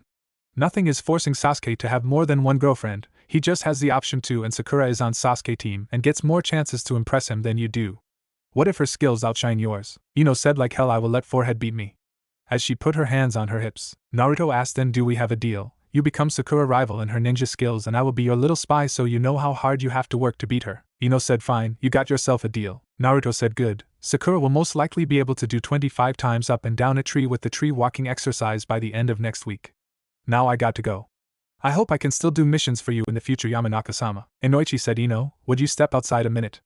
I want to ask Naruto something private. Ino frowned and walked outside, and after the glass door closed, Inoichi said, alright, I admit the trap you just set up for her was good and I can see how there is no downside for her, but what I want to know is why are you really doing this? Naruto said, the enemy of my enemy is my friend. Team 7 isn't a team, we are just 3 people stuck together to do a mission. Sasuke thinks he always right because of his clan. Sakura will always agree with Sasuke wanting to impress him, and both think I am too stupid to know anything or do anything right. Ino will push Sakura to get stronger and Sakura will want Sasuke approval and constantly bug him about her progress and what he thinks, which he will try to avoid or ignore, which gives me a chance to do my own training and go about my own life so that way I can hurry up and reach Chunin and request a transfer to another squad or begin doing solo missions, maybe the Hunter Nines or Anbu. Inoichi asked, that still doesn't seem like a reason for you to go out of your way to come here today. Naruto frowned and said, because of me taking extra missions I have to take the 3 hours we are waiting on Kakashi Sensei each day to train myself as best as I can. Sasuke and Sakura see me doing this and they are starting to think that I'm getting tutor lessons from ninja and that I only became a ninja because of the Hokage and me being so close to each other. They are also starting to think the only way I can have a friend is if the person is ordered to be my friend, and I can tell they are already thinking about spying on me to learn what I know as well as spying on my friend, which might cause them to stumble across certain classified info, which Sakura, being the gossip queen she is, will get herself killed after she spread the word around. Sasuke only cares about power to kill whoever it is that killed his clan and will most likely think of me as a stepping stone to test himself, and will try to kill me. Either way my life will basically be over, so the only way to protect myself is to distract them, and the only thing that could detract both that I could think of was Ino. Inoichi frowned and said, so you used her to protect yourself. Naruto closed his eyes and said, do you know the reason the Sandaime hasn't stepped down and found another replacement, and will still be in office when he dies? It's because he known for years like I figured out that the Godame will most likely do 3 things. 1. Have me killed or banished. 2. Is turn me into a weapon like other Jinchuriki and possibly breeding stock. Or 3. Is put me in political marriage. He couldn't stand to face the Yondaime when he dies and tell him that he cursed his legacy to those fates while living. The only way I will find any happiness or joy in my life is to get it while Gigi is alive, because the rest of my life is cursed. How many people on the council with you either see me as a demon or Konoha weapon? Inoichi frowned as he looked at Naruto and said, you're different, Naruto. Something's happened because you weren't like this a couple of days ago. Naruto said, a couple of days ago I didn't know I was dying. As he covered his mouth realizing what he said, Inoichi's eyes widened and said, what do you mean you're dying? Naruto said, look, I need to get going. I got a mission to complete. Sorry for bothering you. As he quickly ran out the door, nearly knocking Ino over, and Ino walked in and said, Dad, what's wrong? What did the baka say to make you yell like that? Inoichi frowned and said, nothing, Ino, I just remember something and I need to go take care of it. Watch over the shop until I get back. Ino said, fine, but I want you to tell me what Naruto said. Inoichi said, just wanting to know if he could get another mission, dear. Nothing to worry about. As he left, when Inoichi got to the Sandaime office after getting in to see him, the Sandaime said, hello Inoichi, what brings you here today? Inoichi bit his lip and said, sir, is there something wrong with Naruto that you haven't spoken about? The Sandaime frowned and said, no, why? Inoichi then explained about Naruto's stop at his shop, and the Sandaime said, I don't know what he's talking about, it's probably just stress getting to him from all the work, but I'll have my doctor do a checkup on him, and ask him just to be sure it's not something he hasn't informed me about. If he thought it was enough of a secret to act the way he did, he might not be willing to tell even me about it. I'll check into this, but I ask that you keep it quiet until I can. Inoichi nods and left, and the Sandaime said, ANBU, find me Naruto Uzumaki and bring him to me. Naruto was about to enter his apartment when 4 ANBU appeared, and Naruto frowned and thought, damn. After being brought to the Hokage tower, and the ANBU dismissing them, the Sandaime said, Naruto, I am sure you're wondering why you're here. Naruto said, Yamanaka-sama came by and told you what I said, didn't he? The Sandaime nods and Naruto sighed and said, don't worry about it. My body is perfect fine and will live until it's killed or dies of old age. The Sandaime thought over what Naruto just said and asked, I'll be the judge of that. Now what is going on, Naruto? Everyone who interacts with you has been telling me about how you have been changing in the last couple of weeks, as well as the fact you seem to act like you got a headache all the time. I want answers and you're not leaving until I am satisfied. Naruto glared at the Sandaime and said, answers? How the hell can I tell you that I hate my fucking father guts and that I wish the bastard was burning in hell? But don't worry, he will be back here in the land of the living soon, and I'll cease to exist.